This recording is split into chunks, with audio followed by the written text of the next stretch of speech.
This is Frank Callahan, broadcasting from what's left of station WZED, somewhere off the outskirts of what used to be northern Missouri. It's July 24th, 2041. Outside, the sky's a sheet of dull copper gray, like it's been rusted shut. We haven't had a clear sunrise in over 3 weeks. Not that anyone's expecting one.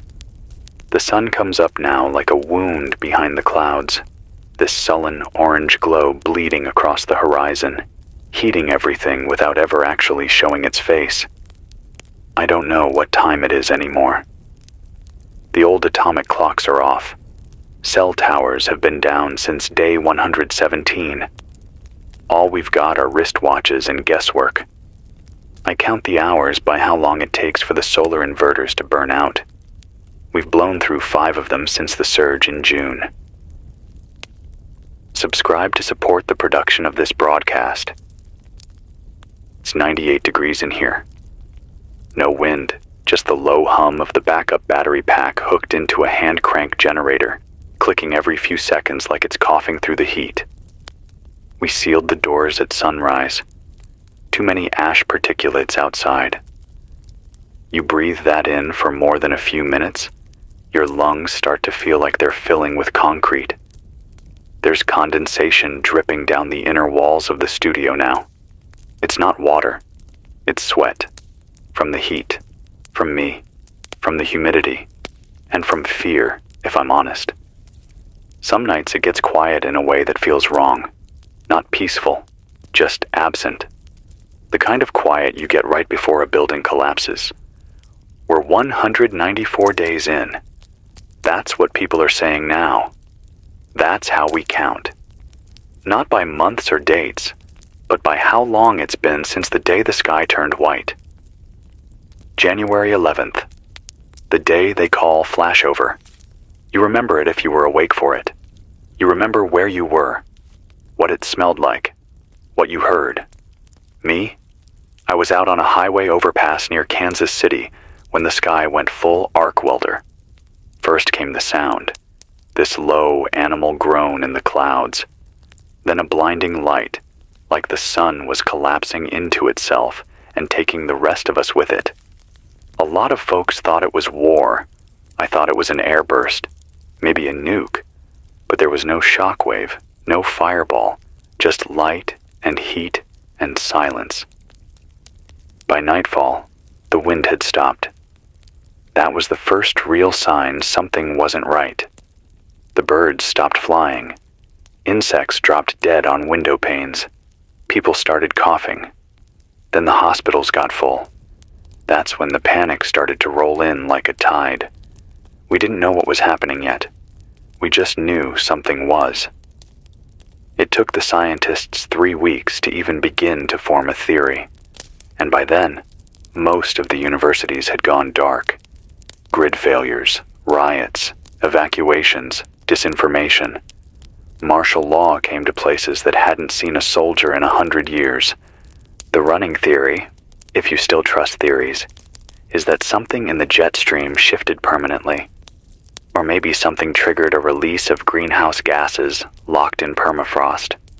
Methane, carbon stores. Nobody knows if it was human or natural or both. But the atmosphere changed. We didn't notice it at first. Just warmer days, stranger weather. But then came the inversion layers, where the hot air sits heavy over the cool, choking the landscape, trapping everything. You could walk outside and smell the world dying in slow motion. Trees yellowed, grass curled, water went stagnant. And then came the black clouds.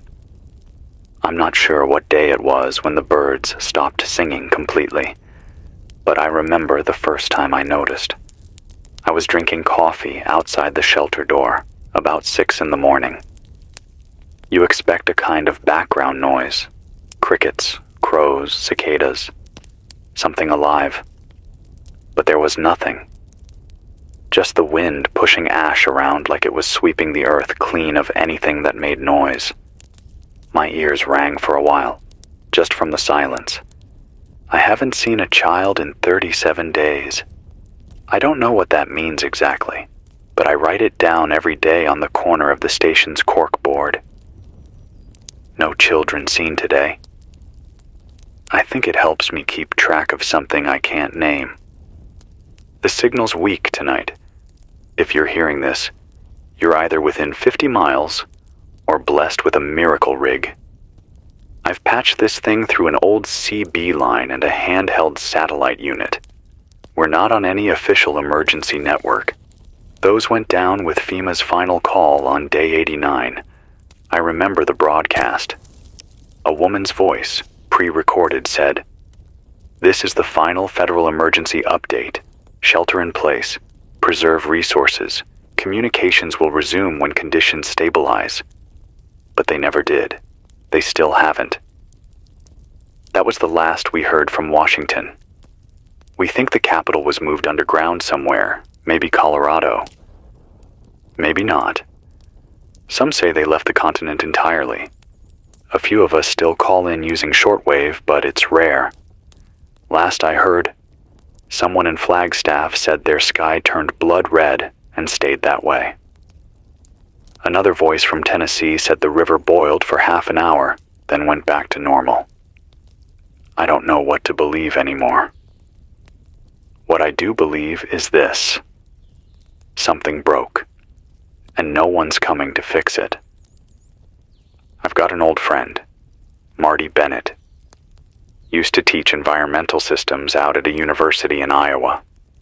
He patched in through ham radio about a month ago. Said the data he'd been tracking before the collapse suggested a runaway feedback loop. You get that with climate sometimes. You hit a tipping point, and then it snowballs. Fast. He said the oceans are releasing gas, that the polar jet has fractured, that the heat is staying trapped because the cloud ceiling is too low and too dense to let it out. He sounded scared. Marty never used to sound scared. We've lost 42 states to grid failures. Not lost like war, lost like silent, like nothing's coming out of them. No voices, no signals, no static even. It's like the land swallowed everything. You hear something like that, and you start to realize how small we are. You spend your whole life thinking you live in a nation, but when the lights go out, you realize what you really live in is a patch of land held together by noise. And when that noise dies, so does the map. Anyway, I've got maybe 6 hours of charge left on this backup. I'll be back on the air at midnight if the wind turbines kick back in. Otherwise, I'll use the pedal rig. Still hurts my knees from the last time. This job's not glamorous, but it's something. It's a voice. And I think voices are the last thing we have that make us human. If you're out there, if you've got a battery and some copper wire, try to reach me. Channel 9.74 on the CB. WZED on the AM. Shortwave 55502 on the emergency relay. Leave a mark in the dirt if you pass through. Light a flare if you hear the broadcast. We're still here. We're still breathing. And for now, that's enough. I'll keep talking until the static swallows me whole. It's still Frank Callahan, still broadcasting from WZED, though I can't say for sure if anyone's still listening. I mean that literally. There's no feedback coming in from the field, no bounce back on the shortwave, no hum from the CB relay. The sky's too thick now, I think. Or maybe the towers are gone and it's just me talking into a hollow box of metal and dust. But I talk anyway. If nothing else, this is how I measure the days. One voice, 1 hour, one long, crackling confession to whoever's left. We had a storm pass through last night, not the kind you'd remember. There was no lightning, no thunder, no cooling rain, just a hot wind screaming through like sandpaper and smoke. The soil's so dry now that the gusts carry it like powder. I taped towels around the air vents and still woke up choking on dirt. It's in my eyes, my throat, even my teeth, like the land is grinding itself down into us, trying to erase everything that lived here. And the heat. I don't even have words for it anymore. The thermometer in the bunker hit 121 yesterday. We had to rotate shifts, sleeping on the floor, using wet rags just to avoid heat stroke. My backup generator ran itself into shutdown, trying to keep the air filters going. I lost 3 batteries. That's half my reserve for the month. I'm not going to make it to August if I can't get solar power back. I tried cleaning the panels, but there's too much soot fused into the glass. It's not even ash anymore. It's like melted shadow. The animals are gone. That's another thing. No dogs, no deer, not even bugs. It's strange. You don't realize how much noise they make until they're just absent. I haven't heard a single frog since the creek dried up in late May. I walk the same dirt path every morning, hoping maybe something's out there. But the only thing that moves is the dust, and even that feels like it's moving in the wrong direction, like the wind's retreating instead of pushing forward. There used to be a small store 10 miles east of here. Old gas station turned into a co-op. We used to trade batteries and clean water there. A guy named Joel ran it. Always wore this ratty green ball cap with the word "blessed" stitched into it, like irony was the only religion left. I went there yesterday. Just dust and broken glass now. The door was off the hinges. Cans scattered like someone looted it, but there were no footprints, not even signs of life. Just that feeling, like someone had screamed inside and the walls were still ringing with it. I think Joel's gone. I don't know if he ran, starved, or walked into the heat and never came back, but I left a note anyway, stuck it under a rock by the counter. Still transmitting.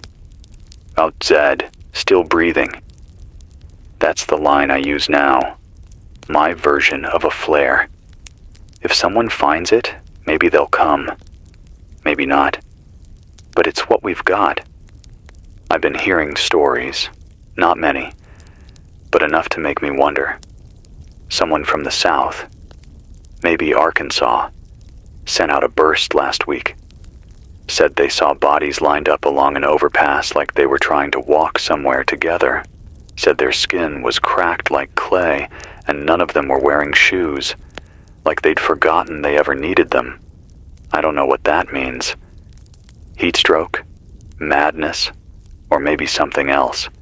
There's rumors now about migrations, about people walking without speaking, whole towns emptying out and heading towards someplace they heard on a signal, someplace where it's cooler, where water still flows. But I haven't found it. And if there's a place like that, they're not broadcasting. There's something happening to time too. I don't mean clocks. I mean the way the days stretch and collapse. Some hours feel like entire weeks. Some days disappear before I can write them down. I keep a logbook now, just so I don't forget who I am. Frank Callahan, radio technician, former disc jockey, last known survivor at station WZED, somewhere in what used to be Missouri. Age 47. Blood type O negative. Allergic to penicillin. Favorite song? Changes by Black Sabbath. Last meal? A can of pinto beans I found under the workbench, half rusted through but still edible. Barely. If you're hearing this, you already know the government's not coming. FEMA folded. The National Guard retreated west. Most of the Midwest went silent before spring even started. And now, even the emergency bans are dry. No warnings, no updates, just silence. And not the peaceful kind. The kind that presses down on your chest like a weight. The kind that makes you forget what normal ever sounded like. I think about what used to be here. Farms, schools, trucks rolling by at night, summer festivals, barbecues, kids running through sprinklers while the cicadas screamed in the trees. I think about those things, and it feels like I'm remembering someone else's life, like maybe none of that ever happened, and this has always been the real world, the dying world, the world too hot to breathe. Marty said this would happen. The last time I heard his voice, he said, "We tipped it, Frank. The balance is gone. We're not adapting anymore. We're just reacting. And that's a slow way to die." He told me to hold out as long as I could, to keep the signal alive.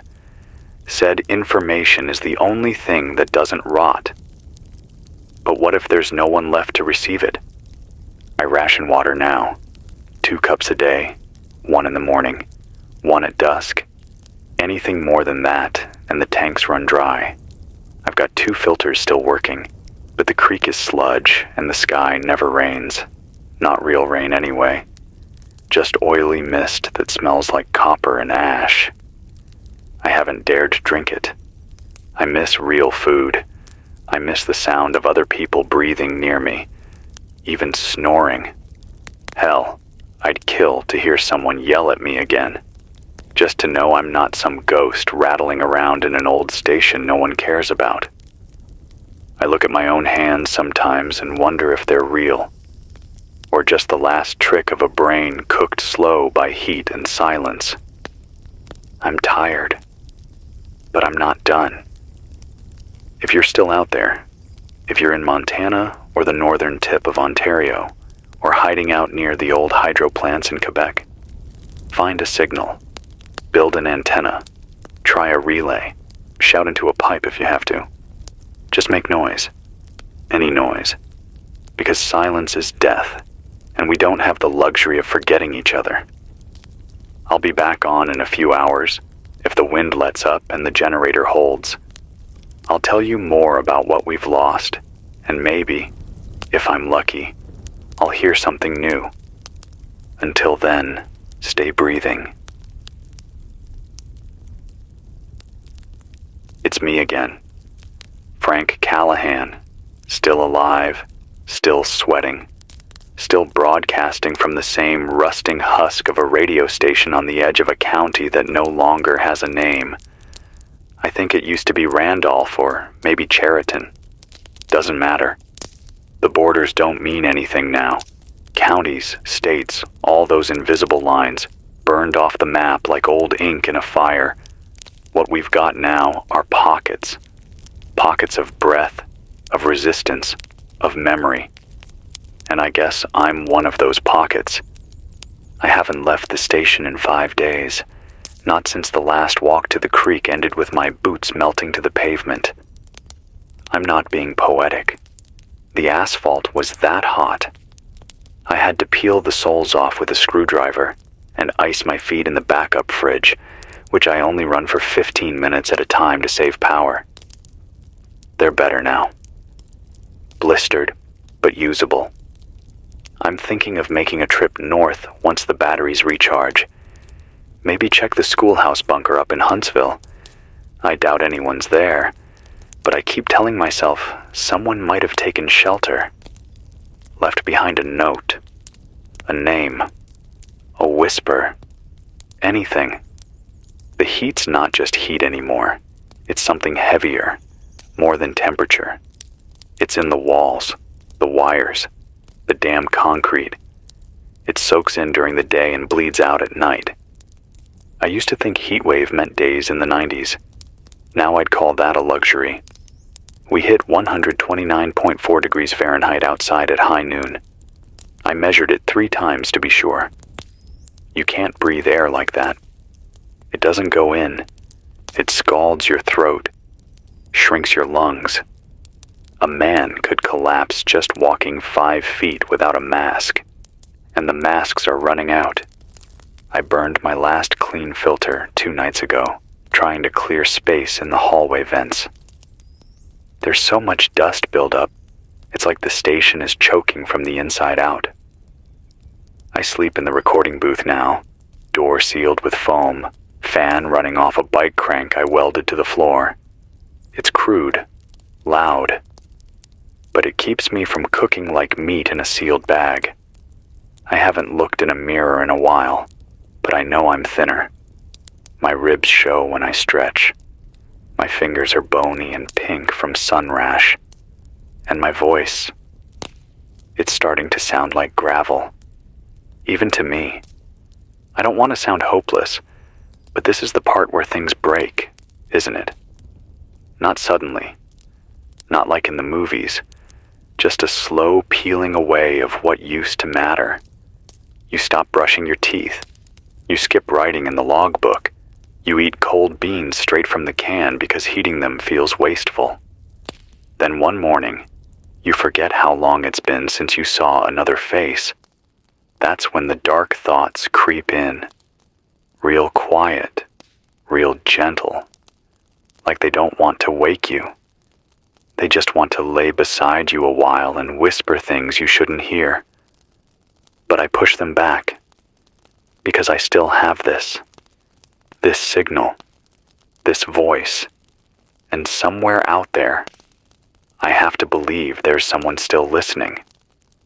Maybe you're in a shack in Minnesota, wrapped in tinfoil, scouring the dial, or a cave in Utah, tuning in by hand crank with a cracked earbud, or maybe you're sitting in an abandoned car outside what used to be Atlanta, praying for a voice to come through the static. I don't care where you are. If you're hearing me, you're alive. And that's enough. I remember the early days, the first 10, maybe 15, before the fires got out of control, back when cities were still trying to hold it together. The power grids were failing in stages.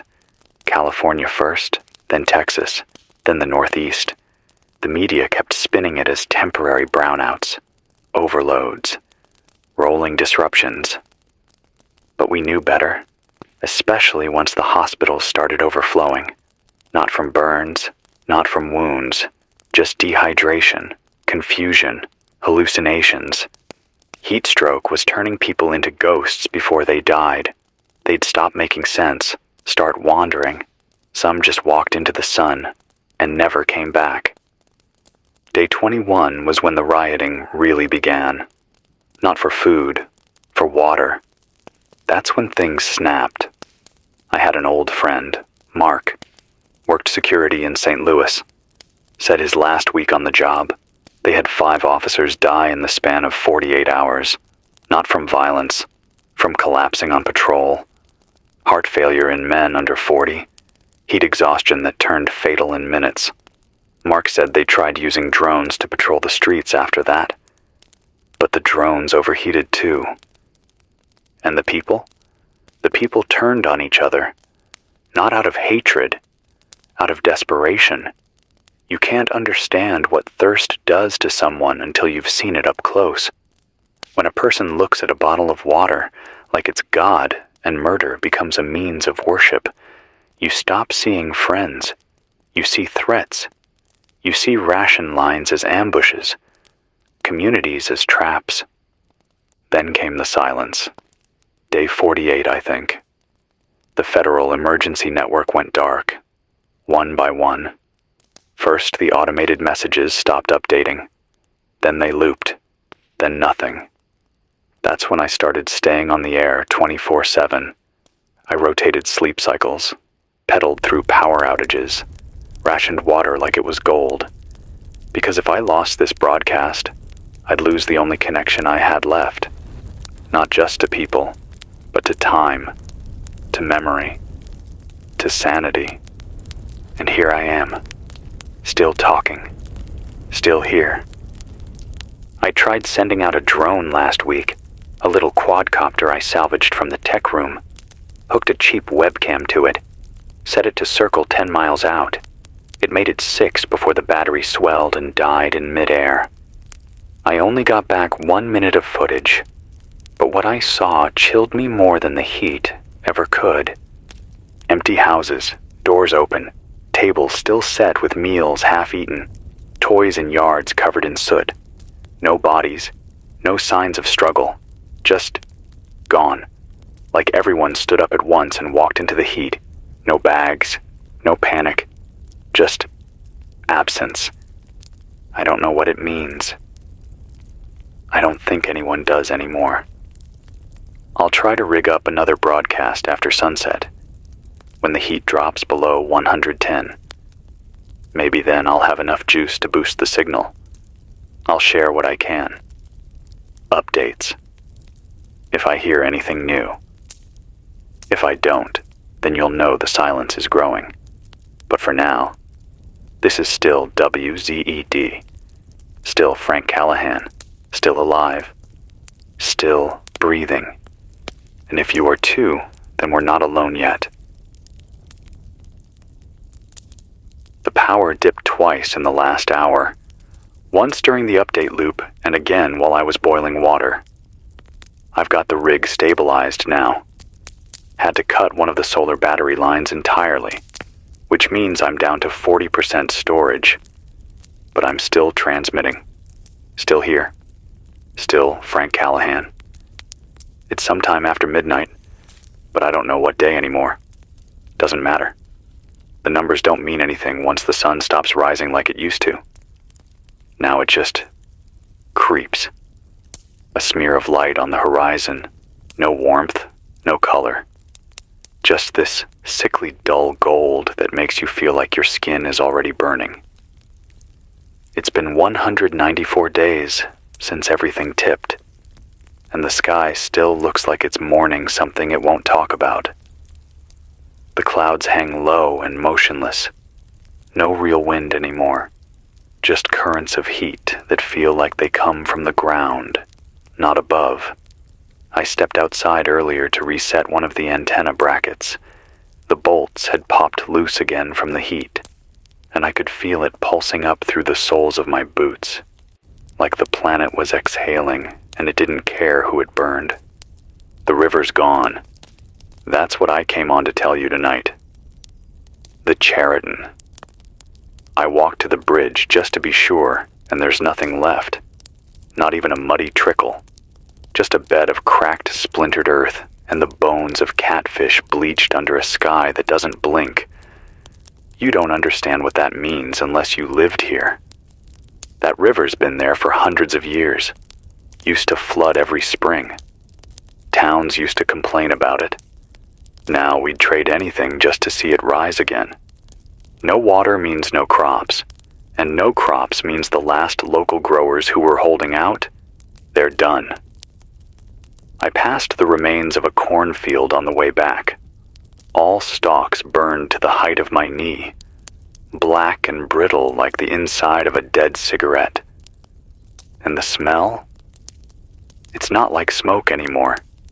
It's like rubber, like something synthetic. I don't know what's in the air, but it's not just ash. There's something chemical out there. Marty warned me weeks ago about volatile organic compounds being released from the soil as it heats. Said that's what's turning the smell from wood to plastic. He said we're cooking the planet's lungs from the inside out. I haven't heard from Marty since day 173. I keep trying. I scan every hour. I whisper into the shortwave and wait. But he's gone dark, just like everyone else. I used to have these conversations in my head about what I'd do when this was all over, the recovery, the rebuilding. I imagined handing this station over to someone younger, someone with more energy, more hope. But now I wonder if that was just my brain trying to keep me from unraveling. Because the truth is, there is no after. Not in the way we used to think of it. There's only what's left. And what's left is a list of losses too long to count. I haven't seen another person since June 3rd. Her name was April. She was walking alone, pushing a cart of solar batteries and old field radios. She was thin, real thin. Hair pulled back, skin like parchment.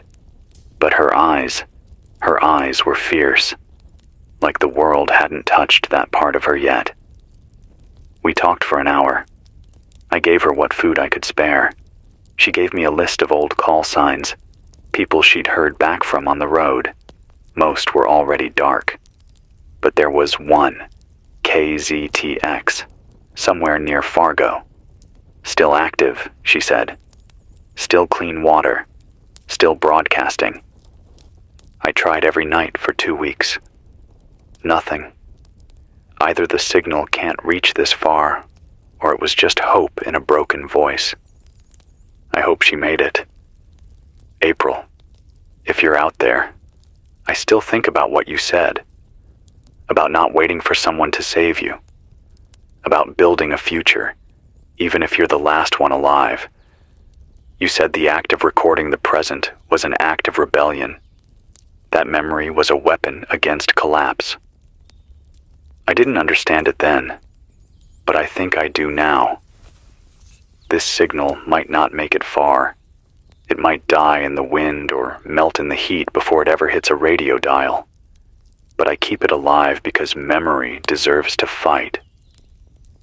Let me tell you what's happening in the South. I've been tracking temperature readings relayed through an old NOAA satellite that's still kicking. The southern corridor, everything below Arkansas, is in the triple digits every hour of the day. Some nights it dips into the 90s, but not for long. The soil moisture index is below 2%. That's not drought. That's death. Whole regions are going dry from the inside out. People there aren't even fleeing anymore. They're just stopping, stalling, surrendering. I've picked up fragments, frantic voices. It's not rain. It's acid. My brother passed out and his skin cracked. They sealed the town, but the air still got in. I don't know what to make of it. There's no coordination, no confirmation. Just these scraps of panic traveling like ghosts on the wind. And in between the static, sometimes laughter, not joy, not human. Just this high, distant giggle, like a recording played backward in a room no one's in. I don't know what it is, but it keeps me awake at night. We're not built for this. You grow up thinking disaster means fast death, explosions, wars. But this slow erosion, it's worse. It asks you to stay alive long enough to watch the world rot, to watch your hands get thinner, your voice crack, your memories stretch and blur.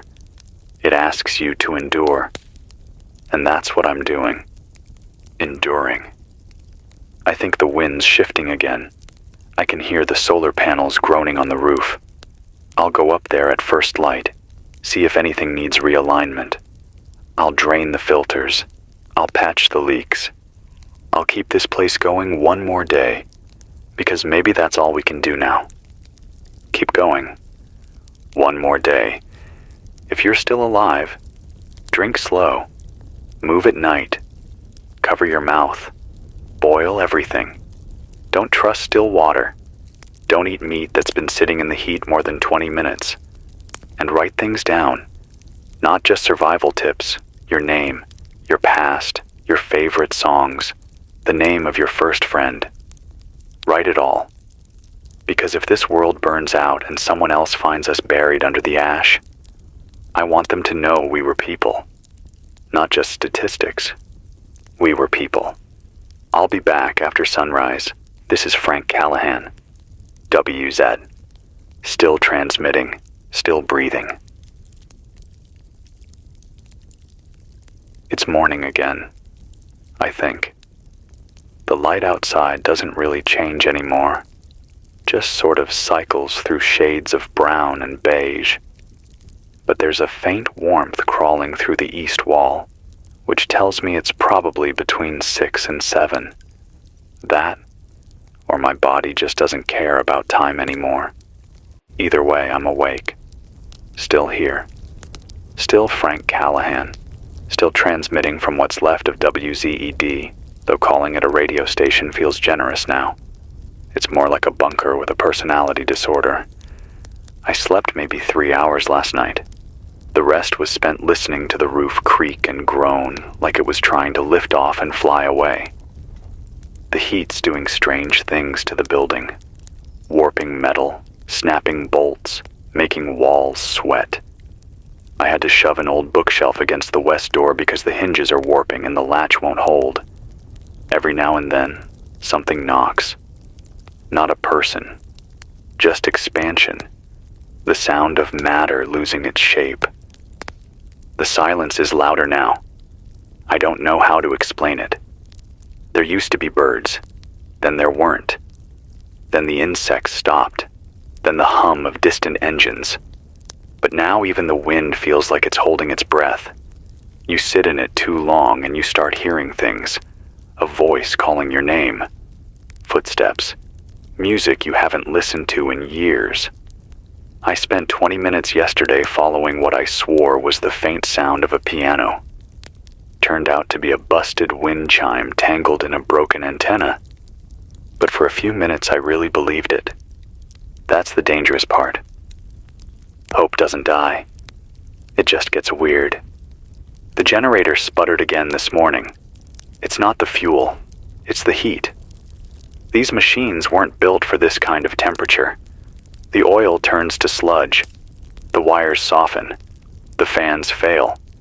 I've stripped 3 of them already for parts. I've got 1 left.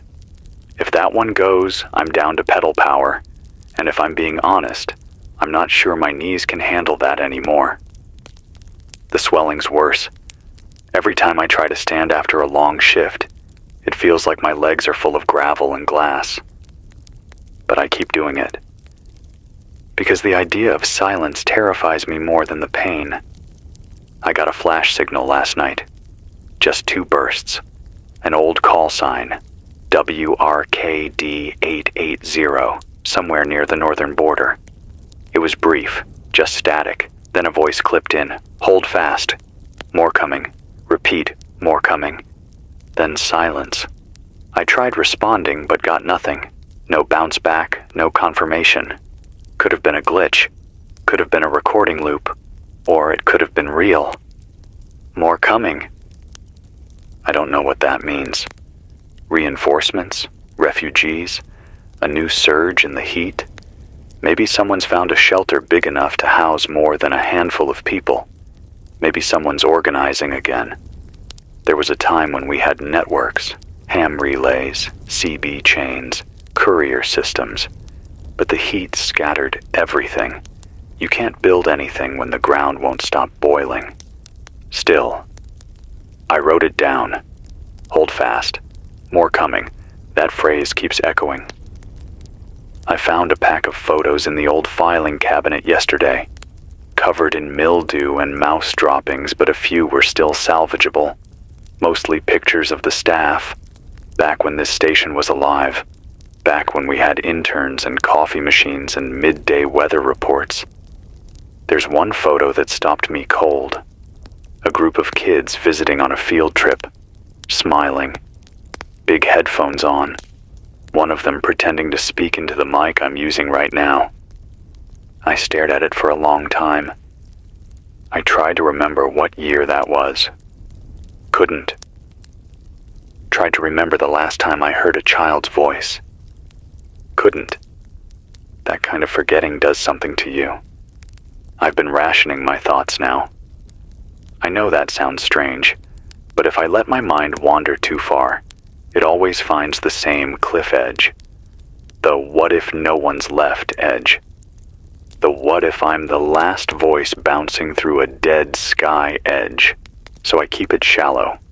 I focus on tasks, antenna repairs, filter checks, log entries, food inventories. That's how you survive this, by thinking like a machine. A machine with memories that are too fragile to touch. Speaking of food, I'm down to 2 weeks' worth of shelf-stable meals. Mostly beans, crackers, powdered milk. I've been stretching it by skipping lunch and collecting condensation off the interior walls with old cloth. It's not enough, but it helps. I chew gum to keep my stomach from thinking it's starving. I boil anything that comes in contact with outside air. And I've started drying seeds again, just in case. just in case the soil ever comes back, just in case there's a patch of ground somewhere that'll still take life. I think that's what keeps me going more than anything. That stupid, fragile, just in case. Because if this ends, and someone finds this building, finds this station, I want them to know we tried. We didn't just lie down and wait to be erased. We fought. We planted. We remembered. We spoke. So I'm speaking now. I'm recording this not just for you, wherever you are, but for whoever comes next. For the next voice to sit in this chair. For the next set of hands to adjust this mic. For the next set of ears to hear what we lived through. We made mistakes. We let the world overheat and looked away. We built everything on systems too fragile to last. We thought we were invincible because we could order lunch from a screen. But when the air caught fire, all our apps and machines and clever toys couldn't save us. It was the old things, the radios, the wells, the root cellars, the paper maps that mattered. It was the people who remembered how to fix engines and mend clothes and read the damn sky who lasted. So if you're out there and you've still got a breath in your lungs, remember the old things. They're what's left. They're what works. I'll be back on the air tonight, and tomorrow, and the day after that. Until I can't. Until the last filament burns out or the mic melts in my hand. But until then, I'm here. Still Frank Callahan. Still transmitting. Still breathing. Frank Callahan. Back again. The sun's up, or whatever's pretending to be the sun these days. It's not even morning light anymore. It's this awful bronze glare that feels like it's pressing against the roof with a fist. The concrete ceiling is radiating heat like a furnace. I can barely touch the doorknob. Everything metal in here burns on contact. I've wrapped most of the knobs and handles in old t-shirts just to avoid scalding myself.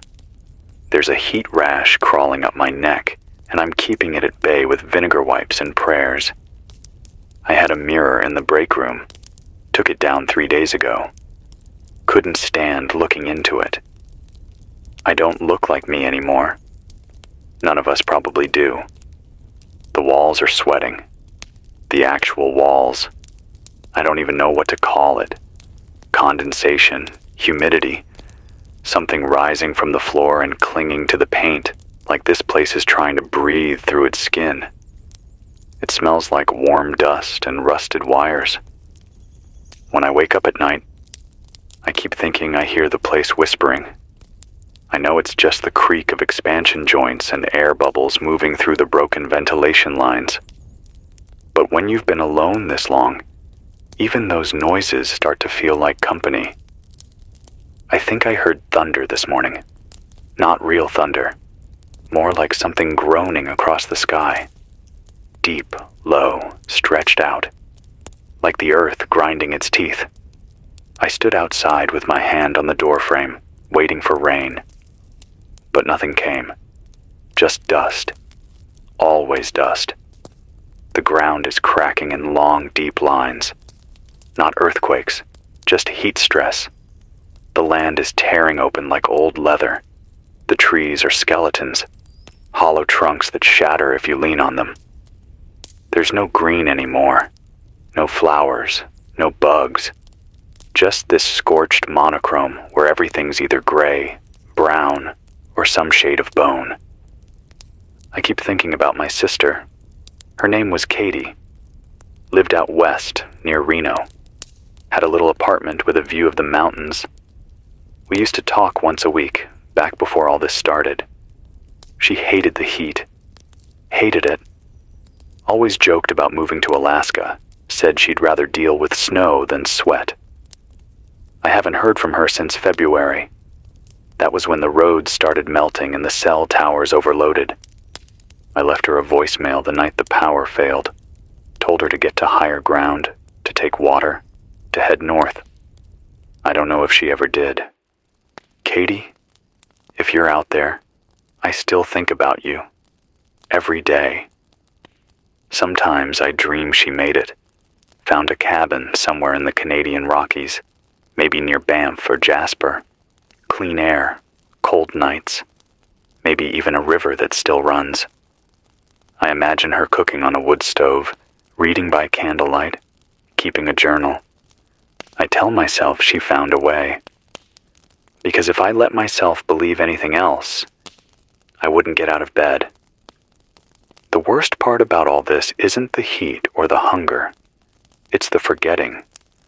I'm forgetting what people sound like, what it's like to share a meal, to hear laughter in the same room, to touch someone's arm when you talk.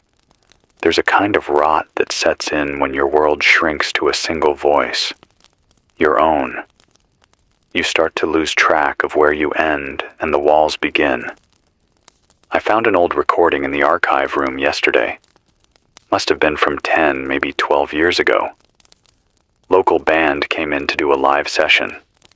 Bluesy, a little off-key, but real. You could hear them laughing between takes. One of them messed up a chord and they all broke down giggling. I played it on loop for half an hour, just sat in the booth and let it wash over me. Their joy felt like something from another planet. I tried singing along, but my voice cracked on the second verse and I couldn't stop shaking. Sometimes I wonder if this is how civilizations end. Not in fire or war, but in the soft, slow erasure of shared memory. One voice fading, then another, until there's nothing left but the echo of a song no one remembers how to sing. I keep broadcasting because I'm scared of what happens if I stop. Not just for me, for all of us. If no one's talking, then no one's listening. And if no one's listening, then we're already gone. The signal is the last thread, a tether to whatever's left. So here's what I know right now. I'm still alive. The station still works, barely. The temperature is holding steady at 122 degrees outside. The backup water tank is down to 14 gallons. There's still no response from WRKD, but I'm scanning every hour. Still no sign of the supply caravan that was supposed to come through on day 178. If they made it, they're not responding. If they didn't, well, I hope they at least found shade. I'm still logging temperatures, wind patterns, and particulate levels. Not because it'll save me, but because someone might need the data one day. If this turns around, if we crawl back from the edge, someone's going to need to know how bad it got, how far we fell. I think about writing letters sometimes. Not emails, letters. On real paper. I've got a few blank sheets left and a half-dried out pen. I think about writing to my niece. She'd be about 10 now. If she's still alive. I don't know what I'd say. Maybe I tried. Or we forgot to take care of the one thing we couldn't replace. Or just, I miss you. I'm keeping a list too. People I remember, places, foods, smells, songs. I write them in a spiral notebook, every night, 1 page. It's my memory vault. So if someone finds this place years from now, even if they never knew me, they'll know we were human, that we had lives, routines, tastes, flaws, that we mattered. So here's today's list. Tomatoes from the garden, still warm from the sun, the sound of a baseball game on a summer radio, rain hitting a tin roof, coffee with too much cream. That feeling when you open a window in April and realize spring has arrived. Dogs barking in the distance. Road trips with windows down and music loud enough to rattle your teeth. All of it gone. But remembered. You have to keep remembering. You have to. Even if it hurts. Because if we forget, then it really is over. And I'm not ready for it to be over yet. I'll be on again after sundown, if the power holds, if the walls don't buckle, if the generator doesn't cough itself to death. Until then, stay low, stay quiet, stay breathing. This is Frank Callahan, WZED, still here, still transmitting. Frank Callahan again. I'm on the air earlier than I planned because I couldn't sleep. Not from the heat, though that's bad enough, but from the silence. You ever hear silence so thick it feels like your own breath is the only thing left making noise? That's what this place sounds like after dark now. Not a single cricket, not a single gust of wind brushing the trees. Just this aching, suffocating stillness. You listen too long, and it starts pressing against your skull like pressure from the deep. I needed to break it before it broke me. I've got the lights dimmed, only using what I need. The solar inverter's coughing, but it's still trickling out juice. I hung a wet towel over the battery casing to keep it from overheating. Every little trick helps now. Every second you can pull out of a machine is a small victory. And right now, small victories are the only kind we have left. Something strange happened today. I heard singing. Not real singing. Not out loud. In my head. I was changing the air filter, and this old hymn just floated up out of nowhere. One my mom used to hum in the kitchen. Something about valleys and shadows.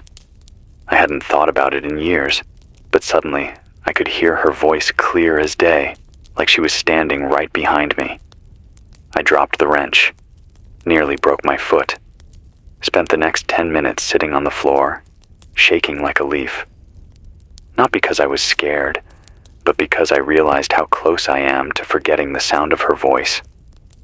It's like memory is dissolving around the edges, and no matter how tight I hold on, it's still slipping away. This is what they don't tell you about being the last one talking. You start wondering how much of you is left to talk about. I still write when I can. A few lines a day in the logbook. Nothing fancy, just things I saw, thoughts that passed through. Yesterday I wrote, "The sky was the color of bruised skin." Today I wrote, "Something's changing in the light." Because it is. The color isn't right. There's too much red now. At dawn and dusk, everything glows like it's backlit by fire. Not sunrise, not sunset, just burn. And the birds. God, the birds. I saw one today, the first in weeks, just sitting on the edge of the water tower across from the station. Looked like a crow, but smaller, ragged. Its feathers weren't black anymore. They were gray, like soot had baked into the skin. It didn't fly, didn't move, just stared. I waved.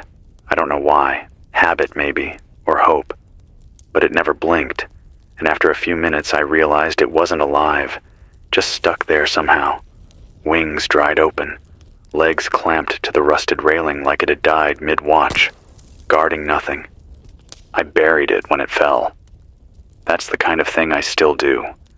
I bury things. Small rituals. I don't know if they matter, but they make me feel less like I've turned to stone.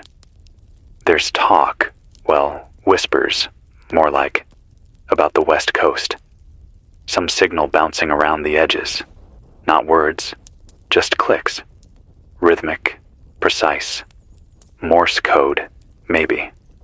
I've written it down as best I can, though some parts are lost in the static. It repeats every 13 minutes, like clockwork. Same pattern. I checked the manual. Doesn't translate cleanly. Could be scrambled, could be code, or it could be nothing. A machine buried in sand, trying to finish its last sentence. I want it to be something. I want there to be a place out there, still listening, still trying. Because if I'm just screaming into the heat, into this dead sky, then what's the point? But I can't think like that, because if I let myself go there, I don't come back. So I listen. I write. I repair what I can. I whisper back at the signal, even if it never answers. That's what this job is now. Not broadcasting, not warning. Just refusing to go quiet. I've been chewing on dry oats lately. Ran out of milk powder 2 days ago. Watered them down, but it's like eating paste. Still, it's calories. I count every one. Keep a little tally on the pantry door. My handwriting's getting worse. My fingers tremble more. But I keep writing. Keep moving. Because if I stop, I know I won't start again. The air smells different this week. Metallic. Like scorched pennies. Might be something in the atmosphere. Algae blooms breaking down in dried lake beds, releasing God knows what into the wind. Or it might be the towers finally bleeding ozone. Either way, I've started wearing a damp cloth over my mouth again, even inside. My throat feels raw every morning, like I've been breathing through sandpaper. The old antenna mast collapsed yesterday. Heat fatigue finally snapped the bolts. Came down like a tree falling in slow motion. Didn't hit the building, thank God. But I lost my backup relay with it. I spent 6 hours rigging a new line out of copper wire and salvaged broom handles. It's not pretty, but it works. Mostly. The signal's weaker now, so I'll be broadcasting shorter loops, keeping the core updates at the top of each hour. If you're out there, tune to 106.2 AM. That's where I'll be until the wires melt. My voice may not last forever. My equipment definitely won't. But while I've still got lungs and power, I'll keep speaking. Because I need to believe that someone's still out there. I need to believe that we're not done yet. This is Frank Callahan, WZ, still alive, still talking, still waiting for someone to talk back. It's past midnight now. I don't know what time exactly. My watch fogged up hours ago and hasn't stopped ticking backwards since I dropped it into the condensation bucket. I set it aside. Time is a luxury anyway. Something people used to measure in coffee breaks and traffic reports. Now I measure it by battery life, heat stroke, and how many crackers I can chew before the roof of my mouth goes raw. This is Frank Callahan, in case the static's been chewing at the edges of my voice. Still here. Still transmitting from what's left of WZED, Missouri's ghost signal. Shrieking across a dead grid in a dead world. The walls are groaning again. The building swells during the day, contracts at night. Everything moans like it's alive. The heat doesn't go away when the sun drops. It just rearranges itself. The cement holds it in like a fever. I've started leaving the freezer open at night and sleeping in front of it. Just enough to fool my skin into thinking it's not boiling. I ration the cold now like I used to ration music.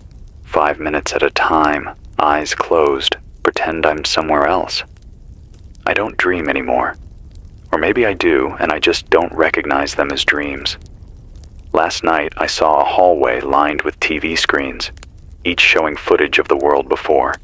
Blue skies, baseball games, supermarket aisles, kids blowing out candles on cakes. But I couldn't touch any of it. Just watch it play on loop while something behind me whispered, "You weren't paying attention." That's all it said. Over and over. You weren't paying attention. And maybe we weren't. Not really. We thought the warnings were for someone else. That the science was overblown. That the planet would fix itself. But it didn't. Or maybe it tried and we didn't let it. Either way, this is what's left.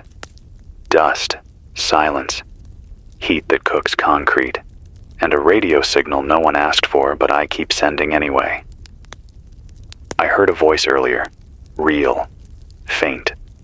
broken up by static and cloud interference, but real. A woman. Said her name was Lena. Or maybe Rena. I only caught part of it. If anyone's there, we've got water. Ice. Just west of... Repeat. Ice. That word hit me like a gunshot. Ice. I haven't touched ice in months. Haven't even thought about it. But just hearing it made something inside me unravel. I stood up so fast I kicked over my coffee can stove and nearly tripped over the wire running to the battery cell. I shouted into the mic, over and over. "This is WZED, Frank Callahan! Copy you! Repeat! Copy you! Where are you?" But there was nothing, just a long stretch of white noise and a single warbled click. Then gone. I haven't heard her voice since. I've been trying to triangulate the signal, but the clouds are so dense and my equipment's barely holding together. I think she was west of me. Could be Kansas, could be Colorado, could be a cruel trick of atmospheric bounce. But I wrote it down. Every syllable, every pause. I played it back 6 times and burned it onto an old CD-ROM found in the archives, just in case something happens to me. Because that was hope. And I don't get a lot of that anymore. I've been rereading the emergency manual from 2030. Back when they still printed those things and people cared enough to distribute them. It has sections on evacuation plans, food storage, water filtration. But nothing on what to do when everything breaks at once. It doesn't tell you how to sleep in 130-degree heat, or how to stop your skin from peeling off in sheets, or what to do when your teeth start feeling loose from mineral loss. It doesn't tell you what to say to yourself when the sun hasn't blinked in 2 weeks. It doesn't tell you how to stay human when everything around you turns to dust. I've been thinking about my father a lot lately. He was the kind of man who fixed things just to know he could. Radios, watches, old lawnmowers. He'd sit in the garage for hours with grease on his hands and this little smile on his face, like the world could always be put back together if you just understood how it worked. I asked him once if he was afraid of dying, and he said, "Only if I stop trying to fix things first." I didn't understand it then. I think I do now, because that's all this is. Me, sitting here, trying to fix something I'll never finish. Trying to hold together the sound of a world that's already fallen apart. Trying to send a message to someone I'll never meet. Just to prove we were here, that we mattered, that we saw it coming. And for a little while, we tried to make it mean something. My battery's running low again. I'll charge it with the pedal rig after I rest. I'm losing weight faster than I can track. My belt doesn't fit anymore. I've poked 3 new holes in it, and I still have to cinch it with rope. My skin's dry, cracked along the elbows. I cut my hand on a rusted can opener yesterday and didn't feel it until hours later. But I'm still talking, still here, still Frank. And if Lena, or Rena, or whatever your name was, if you're still out there, and you've got ice, and you've got hope, then I'm coming. I don't know when, I don't know how, but I'll find you. Because I have to believe this doesn't end here. That this isn't the last broadcast. That this isn't the last voice. Stay alive. Stay listening. Bon Zed. Frank Callahan. Over and out. For now. It's Frank again. Mid-morning, I think. The light outside has gone yellow again. Not soft or warm. Just that jaundiced, sick kind of yellow that makes you think the sky's bruising. The horizon's blurry. You can't tell where the air ends and the land begins anymore. It's all just haze. This thick soup of dust and heat and static that chokes out detail. I walked outside for 10 minutes earlier, just to check the satellite dish, make sure the wind hadn't twisted it again. And when I came back in, my shirt was soaked through, my eyes stinging, and the skin on my neck felt like old paper left out in the sun too long. But it's not the heat today. Not really. Today it's the quiet. A different kind of quiet. A dangerous kind. The kind of quiet you get before something shifts. I know that sounds crazy, but if you've been listening, you know I'm way past caring how I sound. This place, it's too still. The air's wrong. There's no birds, no bugs, no sound from the town, not even the hum of distant wires anymore.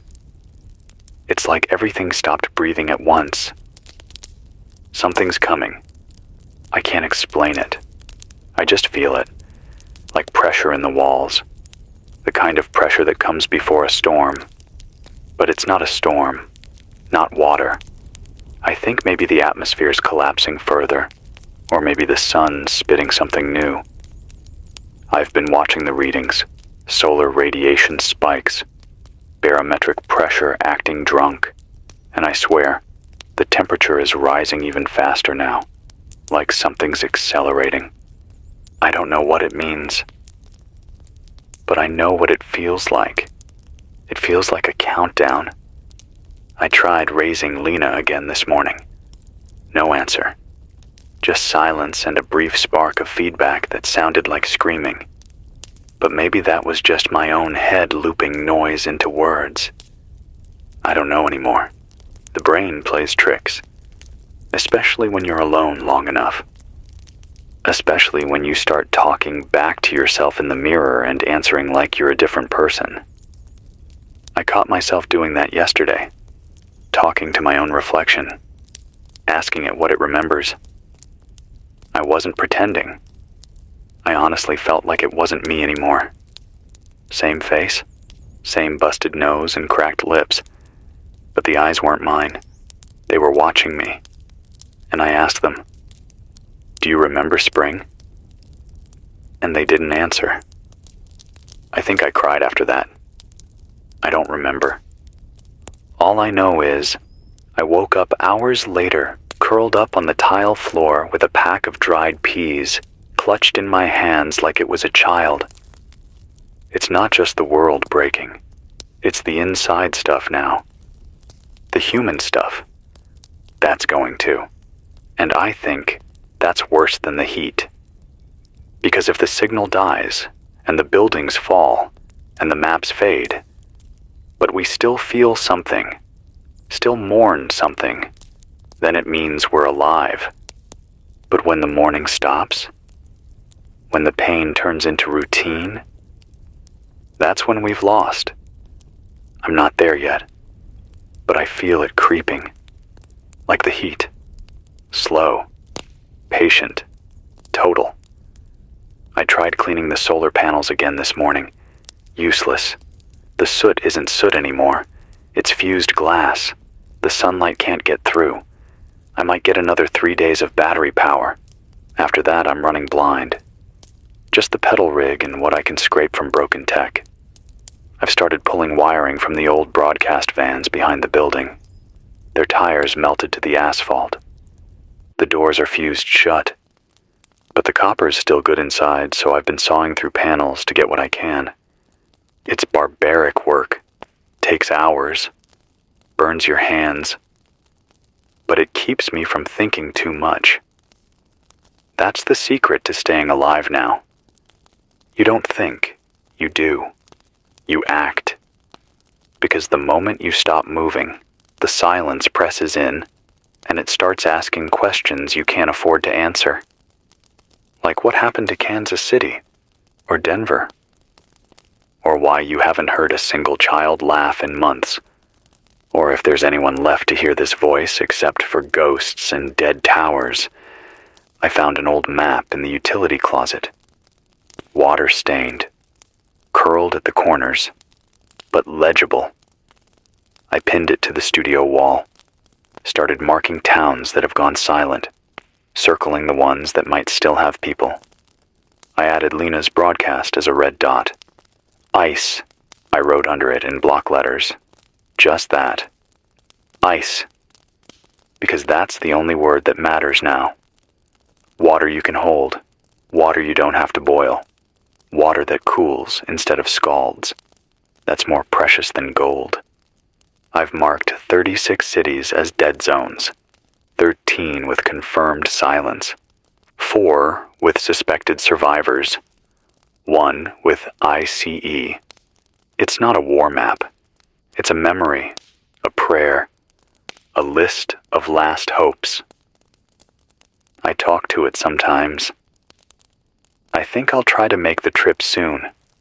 If the batteries die, I've got nothing keeping me here but the illusion of safety. And what's the point of safety if it means sitting alone in a concrete oven waiting to forget your own voice? I don't want to forget my voice. I want it to mean something. So here it is. If you're listening, if you're within reach, find me. WZ, Missouri, shortwave 55502, AM 106.2. I'll be here until I'm not, and when I leave, I'll leave this transmitter running. Maybe someone will find it.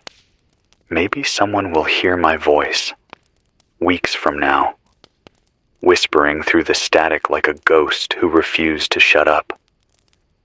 And maybe they'll sit here and talk and remember, and maybe that'll be enough to keep going. That's all I've got tonight. That's all the signal will carry. Until next time, this is Frank Callahan. Still breathing, still speaking, still human. It's Frank Callahan, reporting from somewhere between yesterday and whatever's left of today. I'm not sure anymore. The clock on the wall stopped blinking hours ago. One of the capacitors blew during a surge, and the smell of burnt plastic still lingers under everything else, even now, even with the window cracked. Not that the air outside is any better. It's hotter than ever, again. I'm repeating myself now, I know. Every broadcast sounds like the last. Every heat reading just feels like a more aggressive way of saying, you shouldn't be alive in this. We hit 134 degrees in the shade. I wrapped a thermometer in wet cloth and set it outside behind the concrete steps. Didn't matter. By the time I pulled it in, the glass was spidered, warped from the heat like it had been microwaved. The needle wouldn't even reset. It just stuck in place, like it couldn't bear to go back down. That's where we're at now. Even the tools that used to measure the damage can't stomach it anymore. I've sealed up the old break room and converted it into a second dry room. Duct tape, foam insulation, emergency blankets over the vents. I moved the backup battery packs in there along with the inverter coil. I figured if I'm going to lose power, I want to be in the same room when it happens. At least then I won't die wondering if the lights are still on in the other wing. The smaller the world gets, the safer it feels. Strange how that works. A whole country out there, but I've narrowed my life down to 2 rooms and a hallway, and I still feel like that's too much space to patrol alone. There's a new crack running down the east wall of the transmission room. Started hairline thin, but I measured it just now. It's nearly an inch wide. I can see through it. On the other side is the concrete skeleton of the building, probably hot enough to cook meat on. I stuck a piece of copper wire through it, just to test how deep it goes, and the heat on the other side melted the insulation. I pulled it back, and the plastic came off like skin. I'm going to have to move. I don't know where. I don't know when. But it's coming. Not because of the crack. Not even because of the batteries. but because I think I've run out of reasons to stay. I built this signal as a way to stay connected, but now it feels like I'm the only one tethered to it. Like everyone else let go months ago and I'm the idiot still hanging by a thread. I haven't heard a voice in 8 days, not even noise. The bands are dead. The frequencies are dry. It's like the world unplugged and walked away. But I keep talking. Because if I stop, I'm afraid there won't be anything left of me. You don't know what this kind of silence does to a person. You think you do. You think it's peaceful, maybe even meditative, but it's not. It's not silence. It's absence. It's weight. It presses against your ears and fills your lungs. It changes how you think, how you breathe, how your heart moves. You start hearing things. Old voices, phantom echoes. Sometimes I swear I can hear music. Real music. Like it's leaking through the walls from a time that doesn't exist anymore. I heard a piano this morning. Notes so clear, so specific, I could almost hum the melody. But when I ran outside to see where it was coming from, there was nothing. Just heat. Just ash. Just me. So I came back in, sat down, and hit record. Because I don't know what else to do. I found a letter I wrote to myself in February, day 39. I tucked it behind the panel in the main recording booth, just in case something happened. Just in case I lost my grip. I wrote, "If you're still alive, remember why. You have a voice. And as long as that voice works, someone might hear it. Even if it's just you." I read it twice, cried a little. Not a lot. I think I'm almost out of tears. It's funny. You don't think about how important crying is until you can't afford the water for it. There are days now where I go whole stretches without speaking, not even to myself.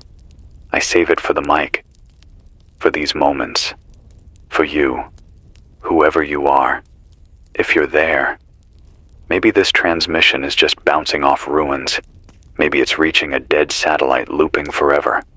But I like to think it's landing somewhere, that someone's still scanning, that a pair of hands, cracked and blistered like mine, is adjusting a dial and whispering, "Please, just one more voice. I hope this one finds you." Because I'm not giving up, not yet. I still have power. I still have water, 6 gallons. I still have food, 3 days worth of hard rations and a bag of lentils I haven't opened yet. I still have breath, and I still have memory. Today's memory log. I remembered what it feels like to walk barefoot on grass that's cool from the rain. I remembered the smell of lilacs on a breeze. I remembered my uncle's laugh, deep, wheezing, contagious. I remembered what it felt like to fall asleep, knowing the world would still be there when I woke up. I don't remember what it's like to feel safe, but I remember feeling it once, and that has to count for something. I'll keep the signal alive another day. I'll sleep in shifts. I'll boil more water. I'll keep writing on the map. If the station goes dark, if this is the last time you hear me, know that I tried. I tried harder than I knew I could. And that matters. Even now. Especially now. This is Frank Callahan. WZED. Still here. Still human. Still holding the line. Frank Callahan, WZED. I don't know if this counts as a broadcast anymore. Maybe it's just a confession. A pulse. A voice scratching across whatever's left of the bandwidth. Whispering into the bones of a dying world. Still transmitting. Still breathing. Still boiling in this concrete tomb. I haven't eaten today. Couldn't. The heat is sitting in my stomach like a stone, and I've been retching on and off since morning. I think I might have boiled the last of my water too hard. Picked up something from the metal kettle. It's rusted clean through on the underside. I can see sunlight through it now if I hold it just right. The irony. The last clean pot in the station, and I scorched it until it became a colander. Maybe that's what this whole thing is. A slow leaking of everything we thought would hold. I've been rationing salt tablets. You need electrolytes in this heat, or your brain starts folding in on itself. 1 every 6 hours. Chew slowly. Let the bitterness remind you you're still alive, that your tongue hasn't turned to leather. I suck on one when I start getting dizzy. I've been dizzy all day. The hallway smells like burnt carpet. I think the floor's melting. Not visibly, not puddles. Just this slow sag, like the glue's giving up and the tile is starting to ripple. Every step feels like I'm walking on a drumhead. The radio mast snapped again. Clean through. I found it collapsed on the roof when I went up to inspect the solar panels. The top half had buckled and curled like ribbon, bent backwards. That's heat fatigue. Steel turning soft. No wind. No storm. Just the weight of sun and time. I replaced what I could. Ran new wiring down through the skylight I sealed off months ago. The panel glass is all spidered from microfractures, but I stuffed it with foil and blankets to keep the light out. Now it's just insulation and desperation. Still holds signal. Barely. It's getting harder to speak. My voice comes and goes. Feels like my throat's coated in sand. I've started whispering most of the time to save it. But I raise it for this. For this microphone. For the idea that someone might still be listening. Because if there's no one listening, then what's the point of memory? I sat by the window earlier, one of the few I didn't board up, and I watched the light crawl across the horizon. There's no clouds anymore, just this permanent smear. Orange, red, brown, like an old oil painting left too long in a sunlit room. The kind of sky you see before a forest fire. Except the fire never arrives. It's already here. It's the air. It's us. I remembered a dream I had years ago. I was standing in a field, holding a jar of fireflies, and one by one, they went out. Not fast, just dimming. I remember shaking the jar, trying to wake them, trying to get them to shine again. But they didn't. They just sat there, still. And when I opened the lid, the air inside was warm, like breath. I think about that dream every time I stare out at the land and see nothing moving. No deer, no dogs, not even scavenger birds. I used to see vultures, even after the power grid collapsed. They'd circle above the old landfill, riding the updrafts like they were immortal. But now, not even a feather, not even a shadow. Even the things that eat the dead have moved on. I tried writing a message in stones out behind the station. Still here. Big block letters. Took me an hour. I figured if anyone flies over, maybe a drone, maybe a plane, they'd see it. But who flies anymore? There's no fuel. No one left to guide a landing. Airfields have turned to gravel pits. Asphalt crumbling under sun and silence. Still, I made the message. Because maybe someone will see it. Maybe it'll outlive me. I've been wearing the same shirt for 3 weeks. It used to be white. Now it's the color of dried clay. I found a second pair of socks. Still clean, still soft. I haven't put them on yet. I'm saving them. For something. I don't even know what. But we all need something sacred, don't we? Even now. Even at the edge. I've started talking to objects. The microphone, the kettle, the solar converter. Not like machines. like people. I thank them when they work, apologize when they don't. I think it helps me stay sane, or maybe it's proof I'm not. But what's sanity, really? Is it remembering what the world used to be? Or accepting what it's become? Because if sanity means pretending this is survivable, I'm not sure I want it anymore. Still, I talk. Still, I record. Because if this is the end, I want it documented. I want someone, someday, to find these tapes and understand we didn't all just disappear without a fight. Some of us tried. We stayed. We spoke. We screamed into the heat and the dark and the silence until the air wouldn't carry sound anymore. I think that matters. I think this voice matters.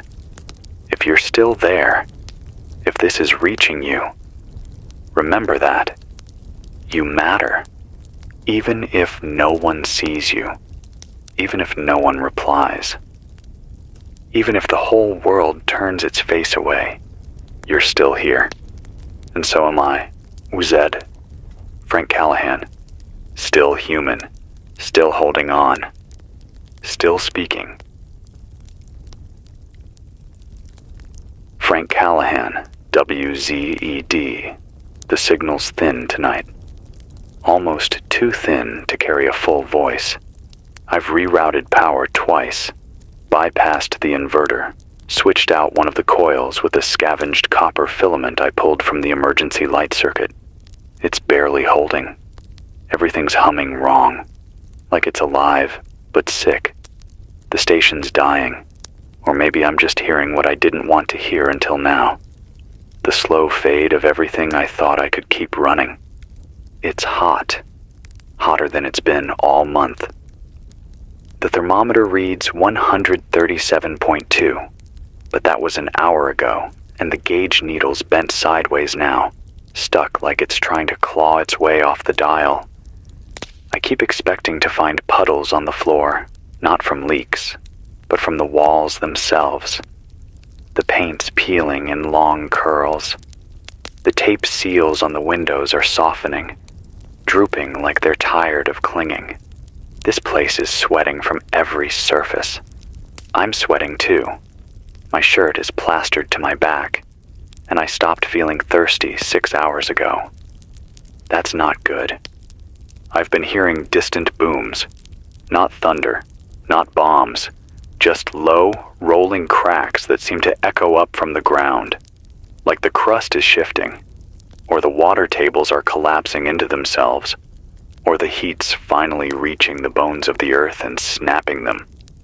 I felt one this morning, barely a tremor, but enough to rattle the wrench off the windowsill.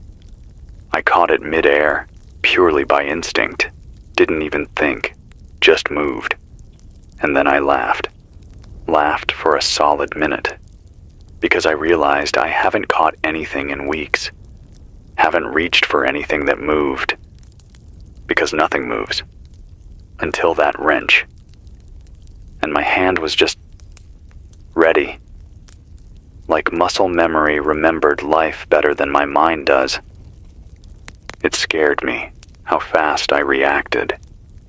It scared me even more that I had no one to tell. So here I am, telling you, whoever you are, wherever you are, if you still are.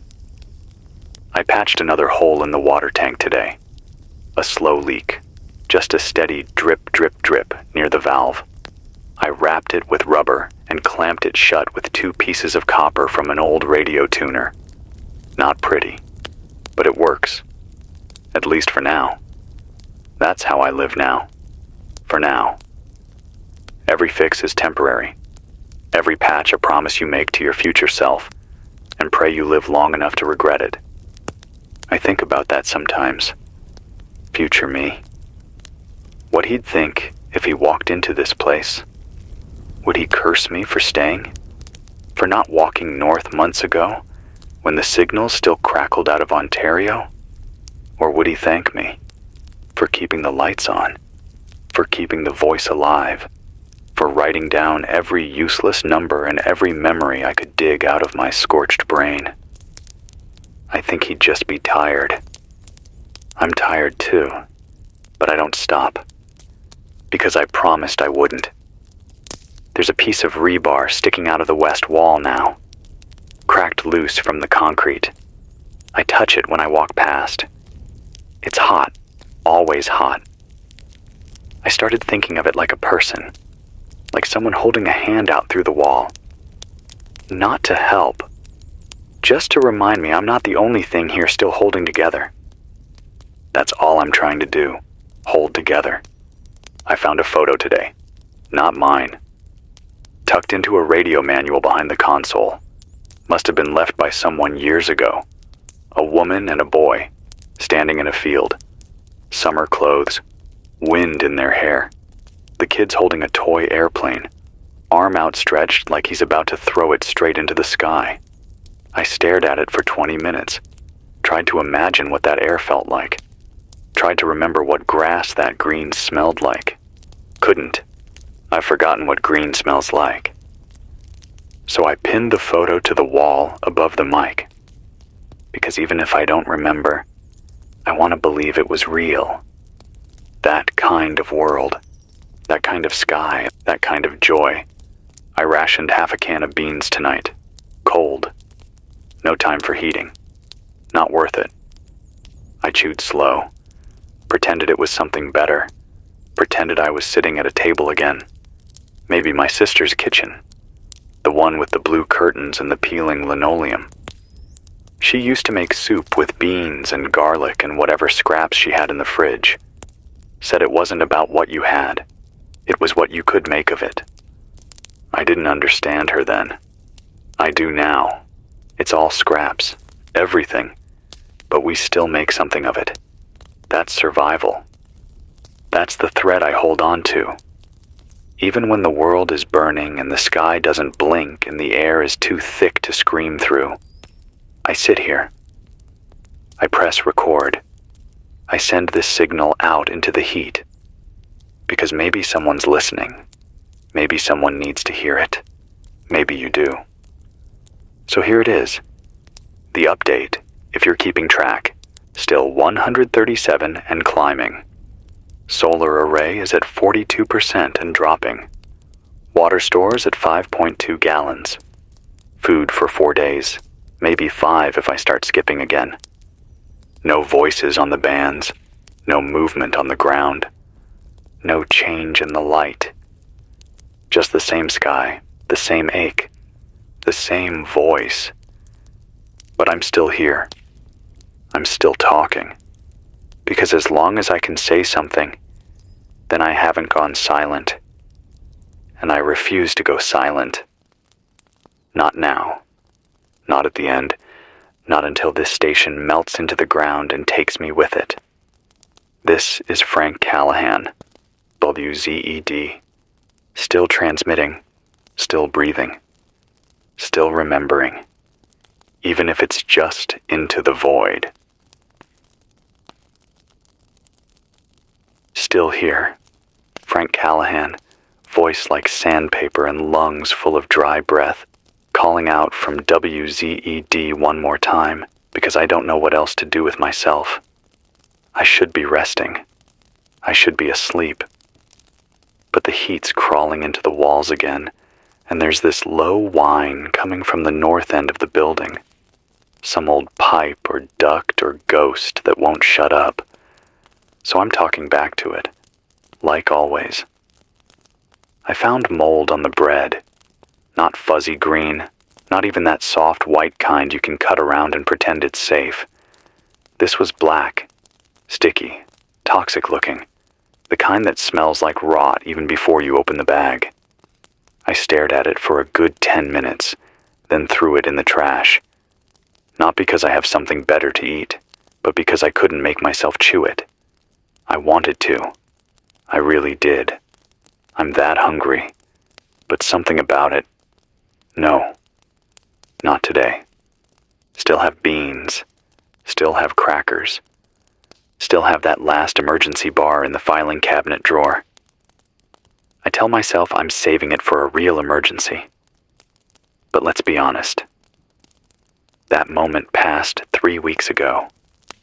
I'm just hoarding it because it's the last thing with chocolate in it, the last sweet thing, the last thing that tastes like anything but rust and heat and dust. It's 4:41 in the morning, according to the backup clock. That could be wrong. The battery's been running low and everything's running weird in this heat. But I believe it. My body feels like it's been awake for 26 hours and counting. I'm hallucinating in little blips, seeing things out the corner of my eye. Movement. Shadows. Once a figure. But it's never there when I turn my head. And I think I prefer it that way. The last thing I want right now is something real standing in front of me that doesn't belong. I recorded some new messages this afternoon. Loop signals, basic ID tags, call sign, time, temp, map grid, last known resources. I'm trying to keep them going 24 hours now. Cycle them between shortwave, AM, and CB. Just in case someone scans the dial and hears something. A lifeline. A name. Anything to remind them they're not dead yet. I keep talking to myself while I do it. I narrate the repairs, the wiring, the temperature readouts. Like I'm still running a show. Like someone's still tuning in. It helps. A little. I cleaned the solar inverter panel with an old shirt soaked in gray water. The cloth came away black, greasy with airborne soot. It's not just dust anymore. It's particles from burned plastic, ash from forests long gone, synthetic chemicals riding the breeze. It coats everything. My skin feels like I've been dipped in oil. I can't wash it off. I just wipe and move on. I can't smell anymore. Not really. Either that, or the air is so saturated with death and dryness that my brain has stopped bothering to interpret it. I remember the smell of gasoline, of rain on warm pavement, of cut grass. All those little things, gone, filed under used to be. I talk about memory a lot. I know I do. I know I repeat myself. But memory is all I've got left. When everything is gone, when the sky doesn't change and the ground doesn't move and your body is more ghost than blood, you cling to what you remember. Today, I remembered fireflies, summer nights in the backyard, glass jar in hand, trying to catch light in your fist. I remembered running barefoot across wet grass, the sting of cold from the garden hose, my father laughing from the porch, telling me not to stay out too late or the bugs would carry me off. There are no bugs anymore. No flies. No beetles. No buzzing in the night. Nothing to carry anyone anywhere. Just this radio station. And me? I checked the fuel cache this morning. The jerry cans are nearly empty. One's got half a gallon. Another's rusted through at the seam. I don't know how long I can keep the pedal rig running. My knees are shot. I wrapped them in gauze soaked in vinegar and aloe from a dead plant I found near the generator shed. It helps. A little. But I'm not sure I've got another week of cranking left in me. Still, I try. I tell myself, one more day, one more voice, one more record. Because maybe someone out there is doing the same thing. Maybe someone in Wyoming or Alaska or the Canadian Shield is pedaling in rhythm with me, both of us trying to keep the flame lit for a world too tired to remember what warmth used to mean. I haven't talked about the sun in a while. That's because I've run out of words for it. It doesn't shine. It punishes. It doesn't rise. It stares. There's no dawn anymore. Just this molten glare that floods the horizon and doesn't move until it collapses again behind the ash veil at night. And even then, the ground glows. Residual. As if the planet itself is failing to cool. Marty told me once that this is what Venus is like.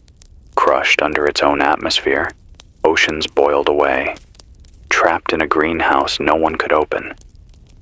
I wonder if anyone ever stood on that planet and tried to speak through it. Probably not. We're the ones who made this mistake. We're the ones who built a world that couldn't breathe and then refused to listen when it started choking. And now we speak to no one, hoping someone hears. I keep thinking about Lena. I wonder if she's still out there, if she really had ice, if it was real, or if she was just a voice like mine, trying to keep herself from vanishing. I'd like to believe she's real, because if she is, then there's something to walk toward. And if there's something to walk toward, then I'm not done yet. That's all I've got tonight. I'll check the grid again at sunrise, cycle the bands, stretch my legs, boil what's left of the night air, and pray it still condenses in the filters. If you're out there, please, keep listening. I'll keep talking. As long as I can. WZED. Frank Callahan. Still here. Still not silent. Still trying. This is Frank Callahan, broadcasting, barely, from the last breath of WZED. If the signal cuts out, it's not because I've stopped. It's because the machines finally gave in before I did. The inverter popped again this morning, woke me up with a crack like a lightning strike inside the walls. Power dropped to 0 in under a minute. Everything went black. Just heat and silence pressing in on me like a hand to the throat. For a second, I thought that was it, that the last thread had snapped. But I'm still here. I spent the better part of the afternoon tearing the unit down, pulled the cooling fan, reseated the fuses, rewired the input with stripped copper from an old stereo. I wrapped it in a damp towel and prayed it wouldn't short again. So far, so good. We're running. Just barely. But I don't know how long this patch job will hold. Nothing lasts anymore. The sky outside is copper today. Full, flat, unbroken. The sun is just a vague glow behind the haze. You can't look at it. Not directly. Not even through the filters. You can feel it looking back. I opened the door for 5 minutes to get air moving, and it hit me like an oven blast. My skin prickled immediately. My lips split down the middle from dryness. I've been drinking ration water slowly, small sips every 20 minutes, just enough to keep my throat from closing. I keep the bottle in my lap while I broadcast, like some fragile relic from another century. I checked the tanks again. 3.6 gallons left.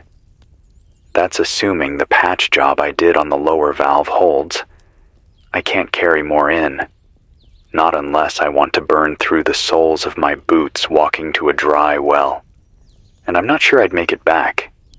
Not with this heat. Not with my knees. It's strange. The less I move, the more I remember.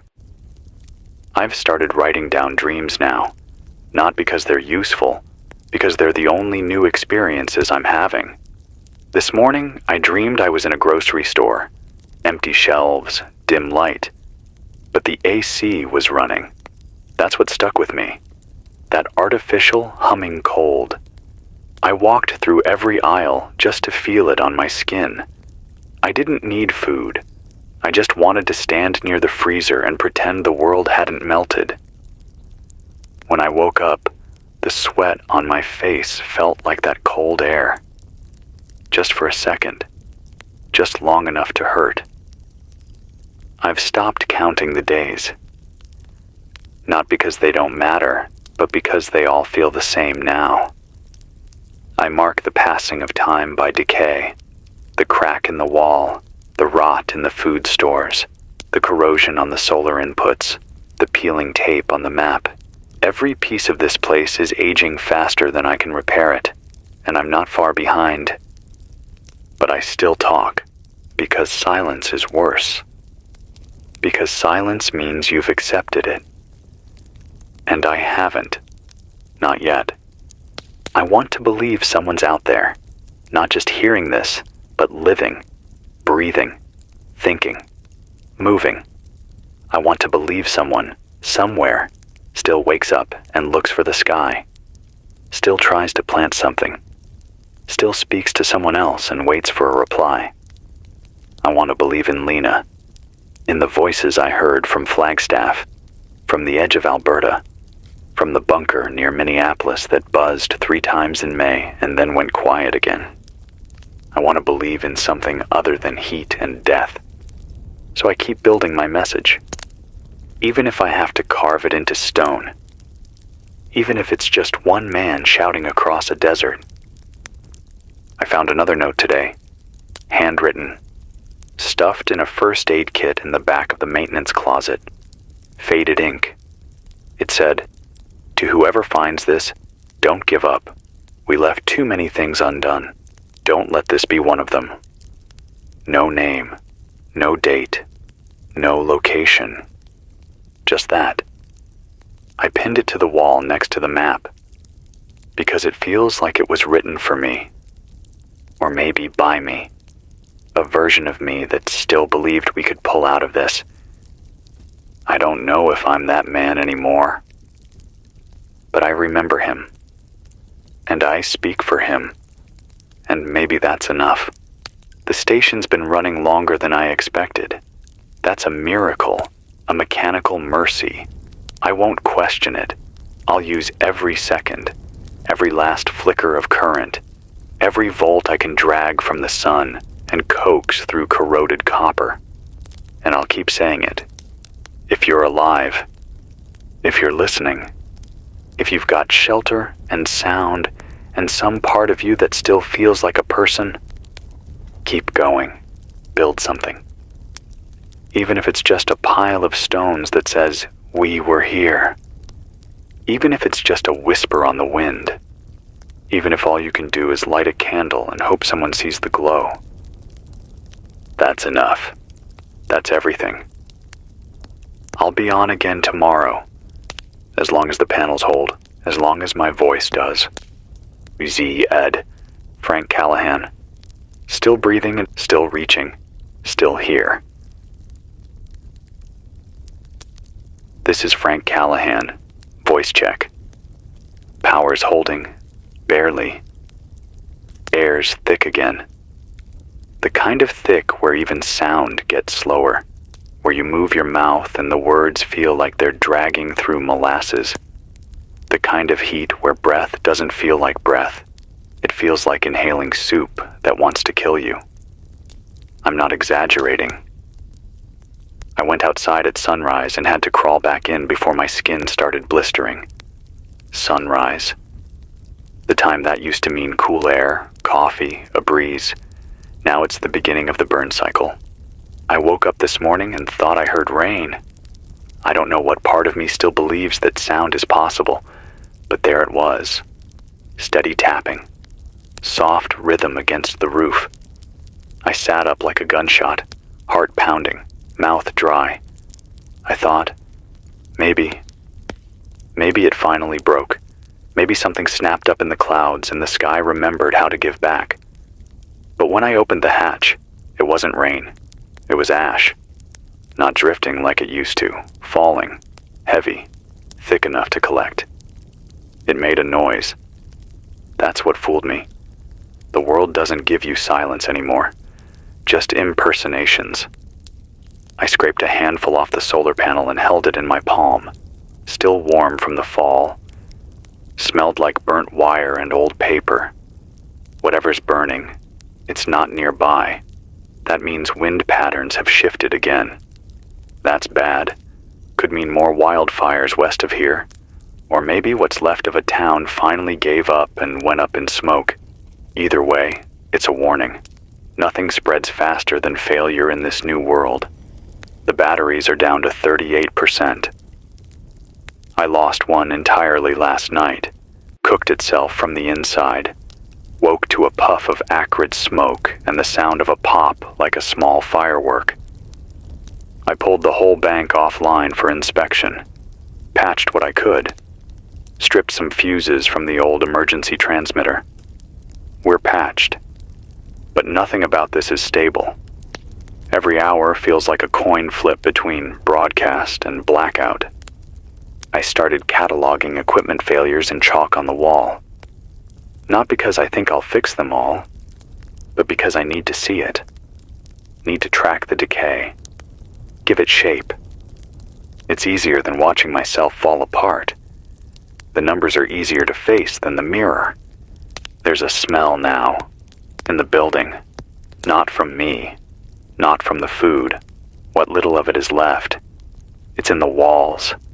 This damp, metallic, sour smell like rust soaked in vinegar. I think it's the insulation rotting, or maybe the ductwork. Whatever's in the air, it's making my throat sting and my eyes water. I've been sleeping with a cloth over my face again. Not soaked, not anymore. I'm down to water rations that don't allow for luxury. Just dry cloth. Better than nothing. I haven't said this out loud yet, but I think the signal's only reaching maybe 15 miles now. Maybe 10. Hard to say with the interference. The tower's running hot and the antenna booster is on its last legs.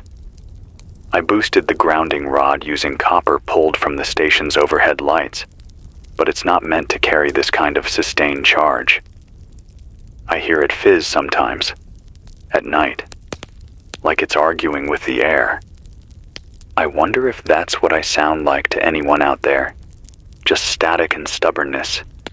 I tried building a second antenna yesterday, ground level, rigged it between the back fence posts and an old TV aerial I found in the tool shed.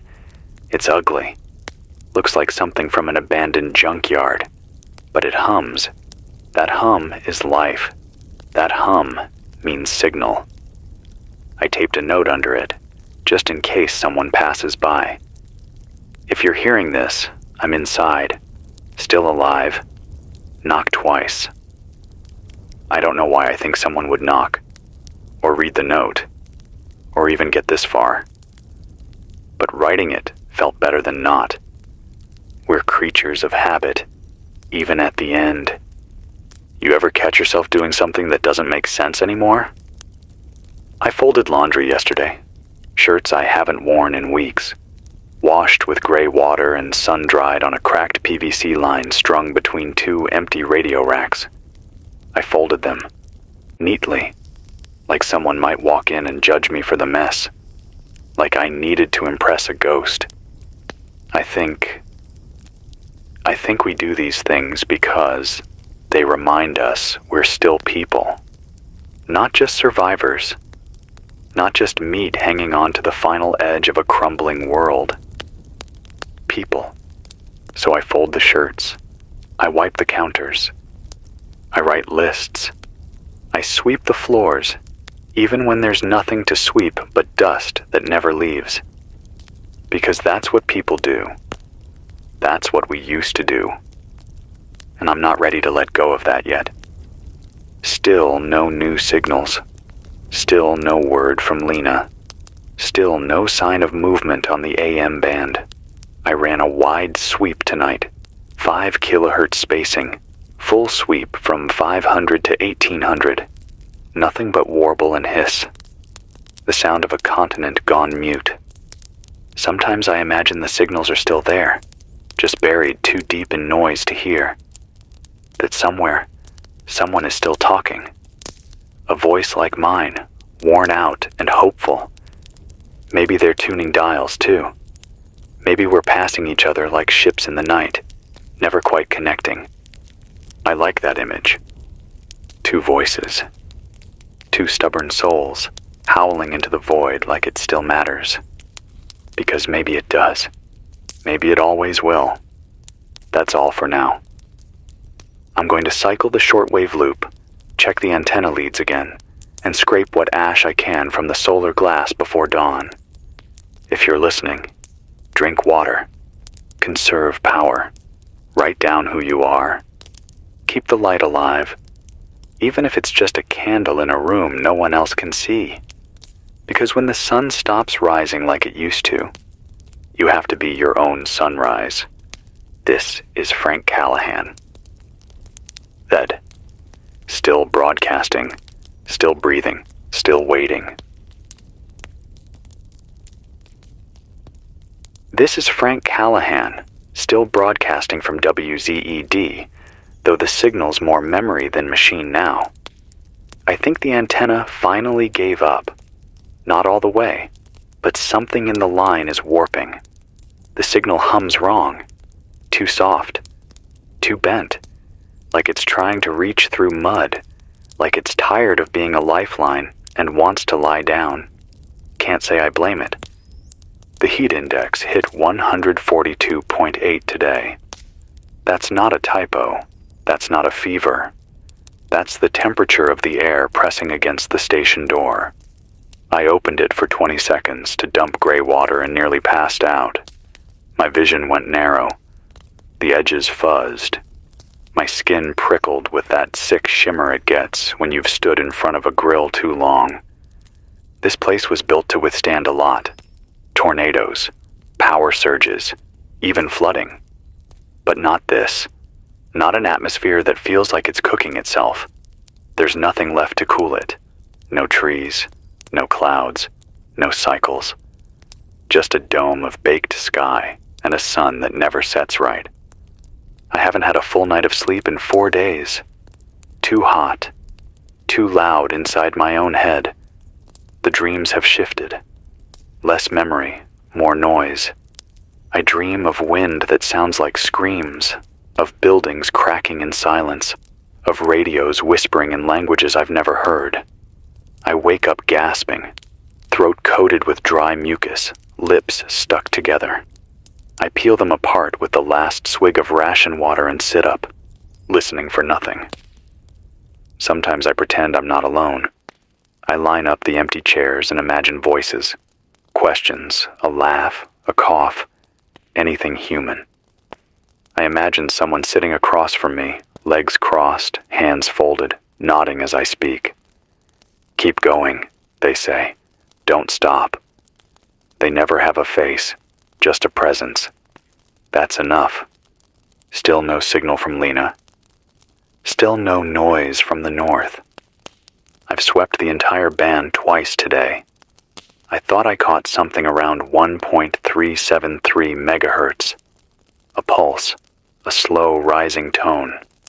But it faded before I could log it. Could have been feedback. Could have been heat interference. Could have been a heartbeat. There's no way to tell anymore. The last can of beans is gone. Ate it cold, standing barefoot on the tile with a spoon that burned my lips on the first bite. I ate slow, chewed everything like it mattered. Let each swallow sit in my throat like a gift. I've got dried lentils, no way to cook them. I chewed a handful raw yesterday. They cracked like rocks in my molars.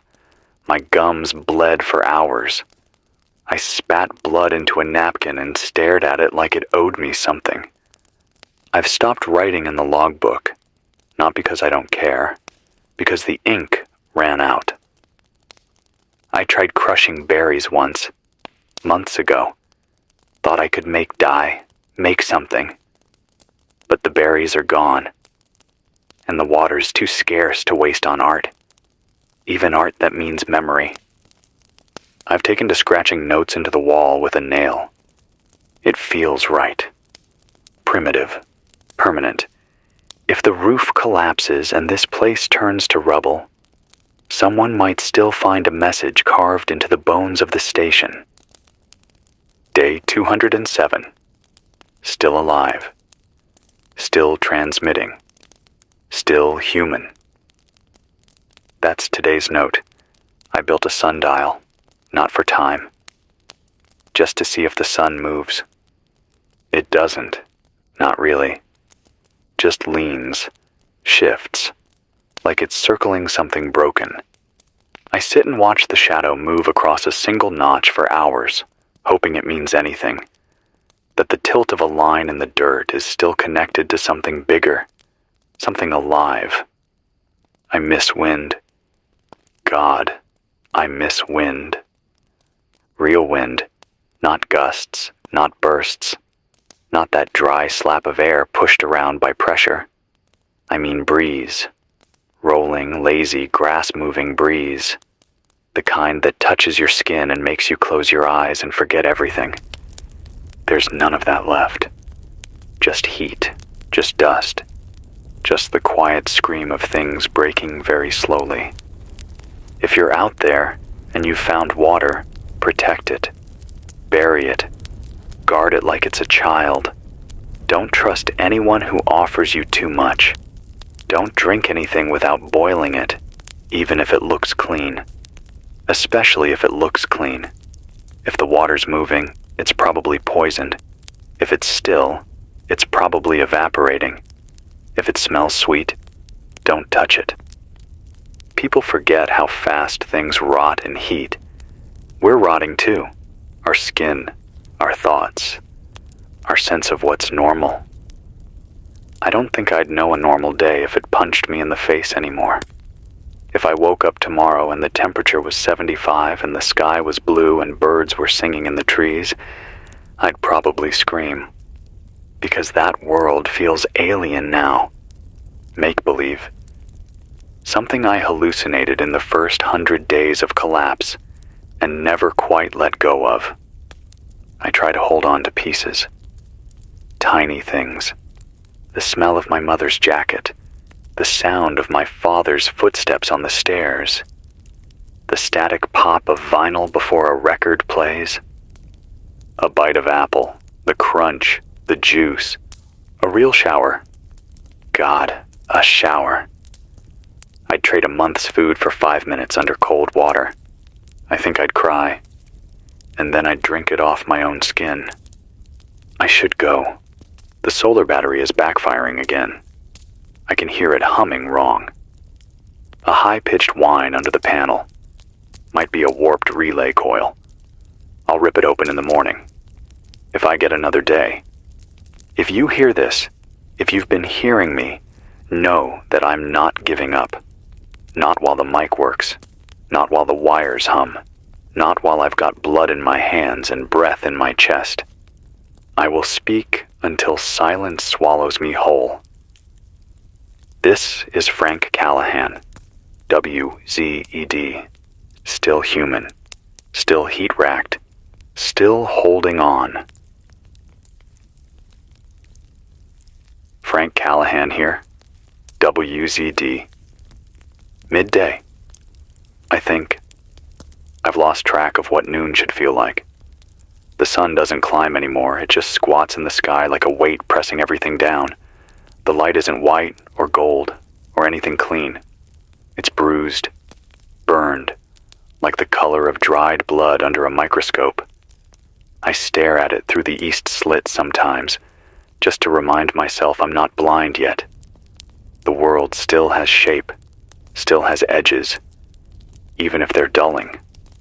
I spent most of the morning on the floor, not passed out, just there, lying flat on my back, watching cracks form in the ceiling. They're spreading, not fast, not dramatic, just a little wider every time I blink. I've started marking them with tape and pencil. I've run out of tape. I'm just carving notches now. The cracks don't stop, but I do.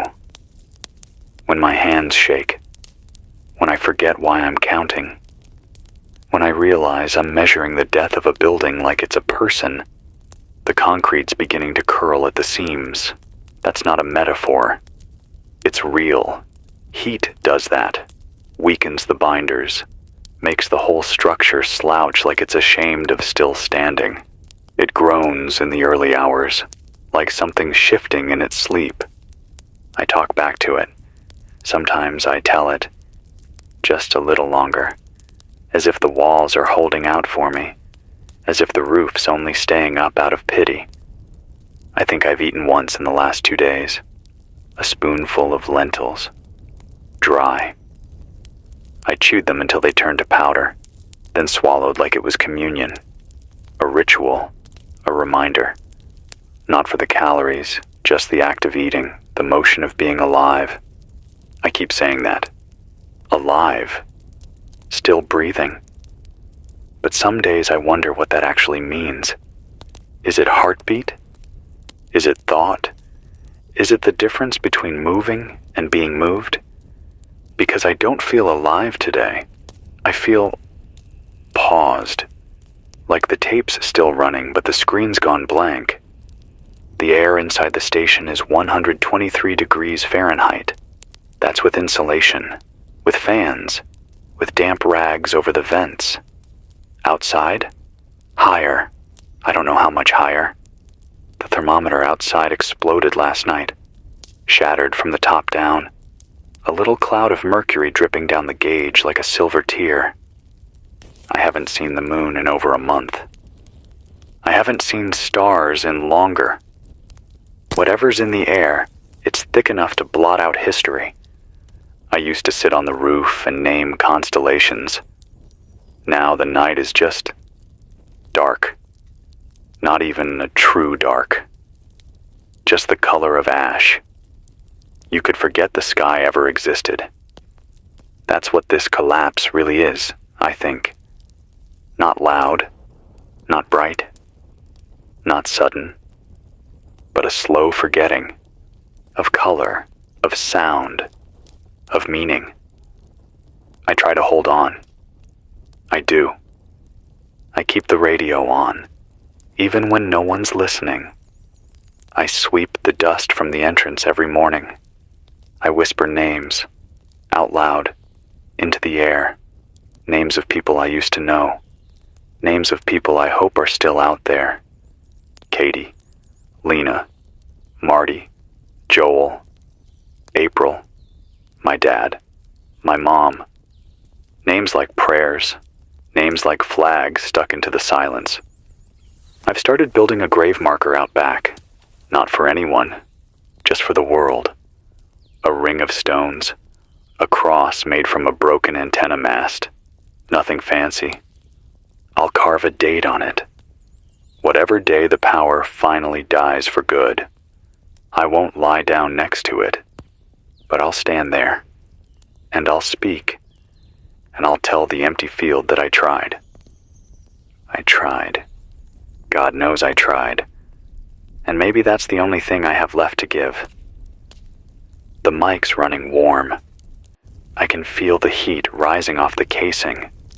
The wires are hot to the touch. Everything is tired, even the tools.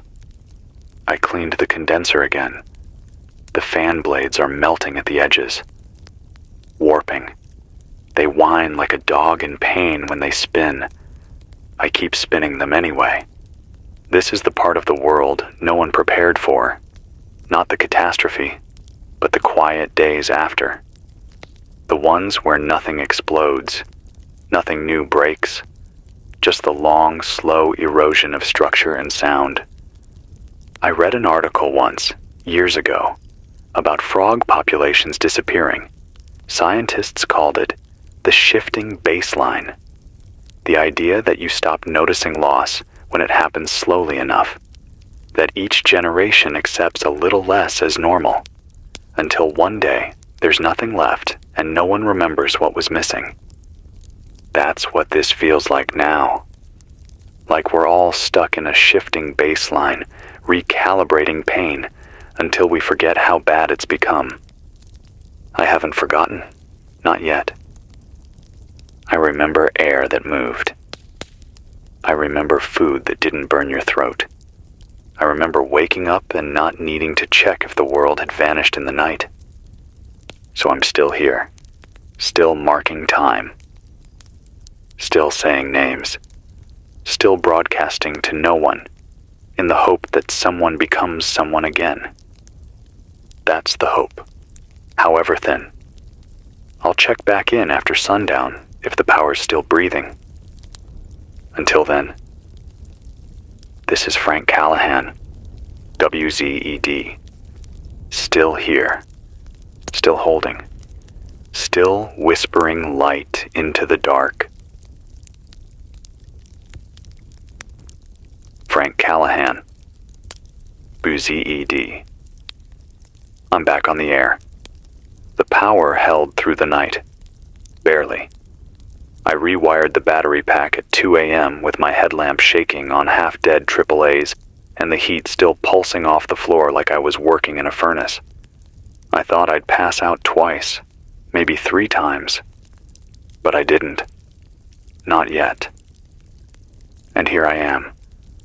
Voice still holding. Signal still reaching. Somewhere. I hope. Last night, something changed. It wasn't the temperature. That stayed cruel. 120 indoors, 130 outside. The kind of heat that makes your fingernails ache. No, it was the wind. Or what used to be wind. It came in short bursts around 4 a.m., but it didn't bring relief. It brought ash. Fine, white-gray, lighter than flour, thick enough to smother. I closed the vents, blocked the south door, sealed the cracks with tape and old t-shirts. Still got in. It coats the floor now. My desk, my lips, my teeth feel chalky. My tongue tastes like something that was left too close to a campfire. I think something burned nearby. A town, maybe. A tree line. Someone's last attempt to clear land. Or maybe someone trying to be seen. That's what scares me most. What if it was a flare? What if someone tried to signal and I wasn't there to hear it? That thought won't leave me alone. I keep turning the dial like maybe I'll hear it now. Hours later. As if hope has a half-life. The batteries are down to 1 unit. The others are gone. Melted. Dead. I don't say that lightly. They're beyond repair. I buried one in the dirt behind the station yesterday. Not for any real reason. Just so I didn't have to look at it. There's something about dead batteries that feels more painful than broken equipment. They were supposed to hold, to store, to carry light. And when they fail, it feels like a betrayal. I sat with it for a while. The hole I dug, not deep, just enough to hide the shape. I stared at the sky while I sat there, tried to see stars. Nothing, just haze. Just that dome of sulfur and heat and the soft glow that never really leaves. You know what I miss? Shadows. Real shadows. Contrast. The sun doesn't make them anymore. It flattens everything. You walk outside and it's like stepping into a painting that never dried. You look at the ground and your feet don't cast anything. You look behind you and there's no proof you were ever there. I think about that sometimes. That when I'm gone, there'll be no trace. No one to remember this voice. No one to rewind the tape and say, that was Frank. But then I remind myself, I'm speaking now. And that's the trace. That's the mark. There's still no sound on the band. I've got the receiver turned low. Just a faint hiss to let me know it's alive. I call it the ghost in the wire. That soft hum of nothing trying to be something. I'd give anything to hear a human voice come through it again. I dreamt of water again last night. Not rain, tap water. Clean, cold, running from a faucet. The dream wasn't dramatic. I wasn't drowning or drinking or bathing. I was just rinsing my hands, letting it run over my knuckles, watching the drops bead and fall into a white porcelain sink. I woke up with my hands out in front of me, dry as bone, palms cupped like they still remembered the weight of it. I didn't cry. I just sat up and started the generator again, because that's what I do. That's who I am now. Frank Callahan, station technician, survivor, ghost hunter, keeper of dead frequencies. I keep looking at the map, the one on the wall with the pins and markings and loops of string. It looks like a war plan now, but it's not. It's a memory network. a chart of where I last heard people, last saw signs, last believed the world was still out there. I moved Lena's pin. I had to. Her signal's been dead for over 30 days. No pulse, no replay, just silence. I moved the pin from active to unknown. I couldn't bring myself to take it off the board. Not yet. Not until I know for sure. I hope she's okay. I hope she found cold. Real cold. I've started taking shorter shifts, not with the broadcast, but with everything else. Moving less, eating even less than before. One ration bar every 36 hours now. My ribs show. I caught a glimpse of myself in the reflection off the solar inverter yesterday. Just a shimmer, my own shape, and I didn't recognize it. The face was sunken. The beard is patchy. The skin red and raw in places. The eyes, mine, I guess, looked like they were waiting to leave. But I'm still here. Still talking. Still sending out this signal in the hope that someone, somewhere, is doing the same. That's the whole point now. Not to survive, but to reach. Because even if this ends with me, I want someone, anyone, to find the pieces and say, they tried. They cared enough to speak. That matters. That's what makes us more than just animals crawling toward death. It's the reaching. It's the remembering. It's the speaking. If you hear this, know that you're not alone. Not completely. There's a voice in the dark, a hum in the silence, a name in the dust. Frank Callahan, WZ, still here, still. This is Frank Callahan, ZID. No timestamp tonight. The clock stopped ticking around 3 hours ago. The hands froze at 7:13 and haven't moved since. Doesn't matter. Time is just another system that doesn't work anymore. The station is quieter than usual. Not because anything's turned off, but because something feels missing. Like the hum of the backup fan dropped out, or the resonance in the walls shifted. It's subtle. I walked the entire perimeter twice trying to figure out what changed. Tapped on every pipe. Checked the condenser. It's all here. But something's gone. Maybe it's just me. Maybe I'm running out of sound. I haven't spoken out loud all day until now. Not a word. I didn't realize it until I opened the mic. My voice came out rusty, dry, like something scraped out of a long sealed container. I drank a little water to wet it, then started again. It's strange how fast your body forgets the normal things, like speaking, like blinking, like wanting to move. I didn't want to move today. I sat on the floor for hours with the generator off, just listening to the stillness, my breath, the tap of dust falling through air, the creak of the walls adjusting under heat stress. I thought about not getting up, just staying there, letting the stillness swallow me. But I couldn't do it, because there's still something in me that needs to be heard, even if no one's listening. I want to talk about the color of the sky tonight. It's not like before. It wasn't red or copper or yellow. It was black, not just absence of light black. It was heavy, dense, the kind of black that makes you feel like something's pressing against the world from the outside. I went up to the roof with the backup lamp just to make sure the panels weren't coated in soot again. I looked up, and there it was. A solid ceiling. No stars. No shape. Just black. And it moved. Not fast. Not like a storm. Just slowly. Like something breathing. I stood there too long. Forgot I was barefoot. burned the bottoms of my feet on the metal sheeting. Didn't care, because for one moment, it felt like something was out there, watching back. I don't know if that's comforting or terrifying anymore. Maybe both. The food is almost gone. I said that last week, but now I mean it. I've got one sealed pouch left.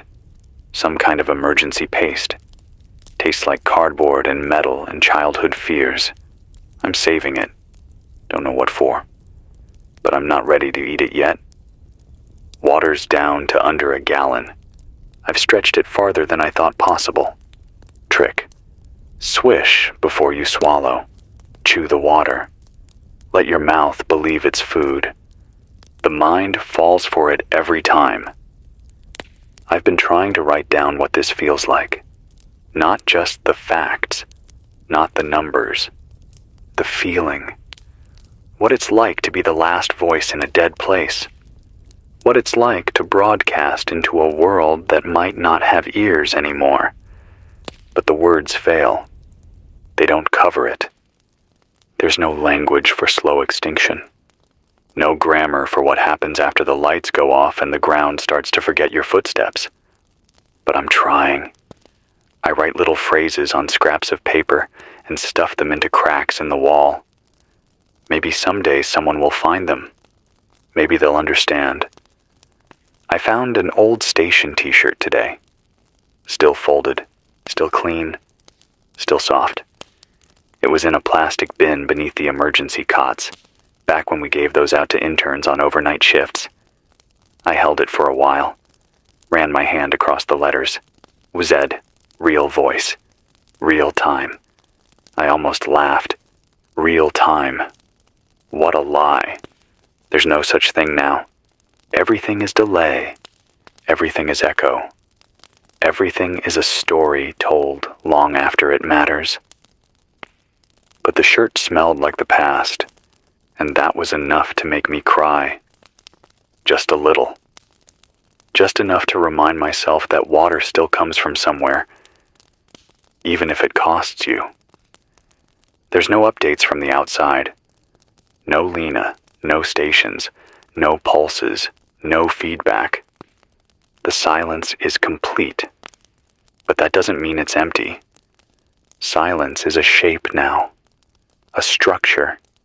It pushes. It moves things. It's loud. Sometimes I hear it speak back, not in words, not in sounds, but in the way the station settles, in the way the wires twitch, in the way the heat rises off the floor like breath, like the building is waiting for me to finish. But I won't. Not tonight. Not yet. If this is the last time you hear me, know that I meant it. Every word, every signal, every name I said out loud when no one was there to write them down. I meant them. They mattered. You matter. Even if the sky falls in and the soil cracks and the maps burn, you mattered. And I remember. This is Frank Callahan. .zed. Still talking. Still aching. Still reaching.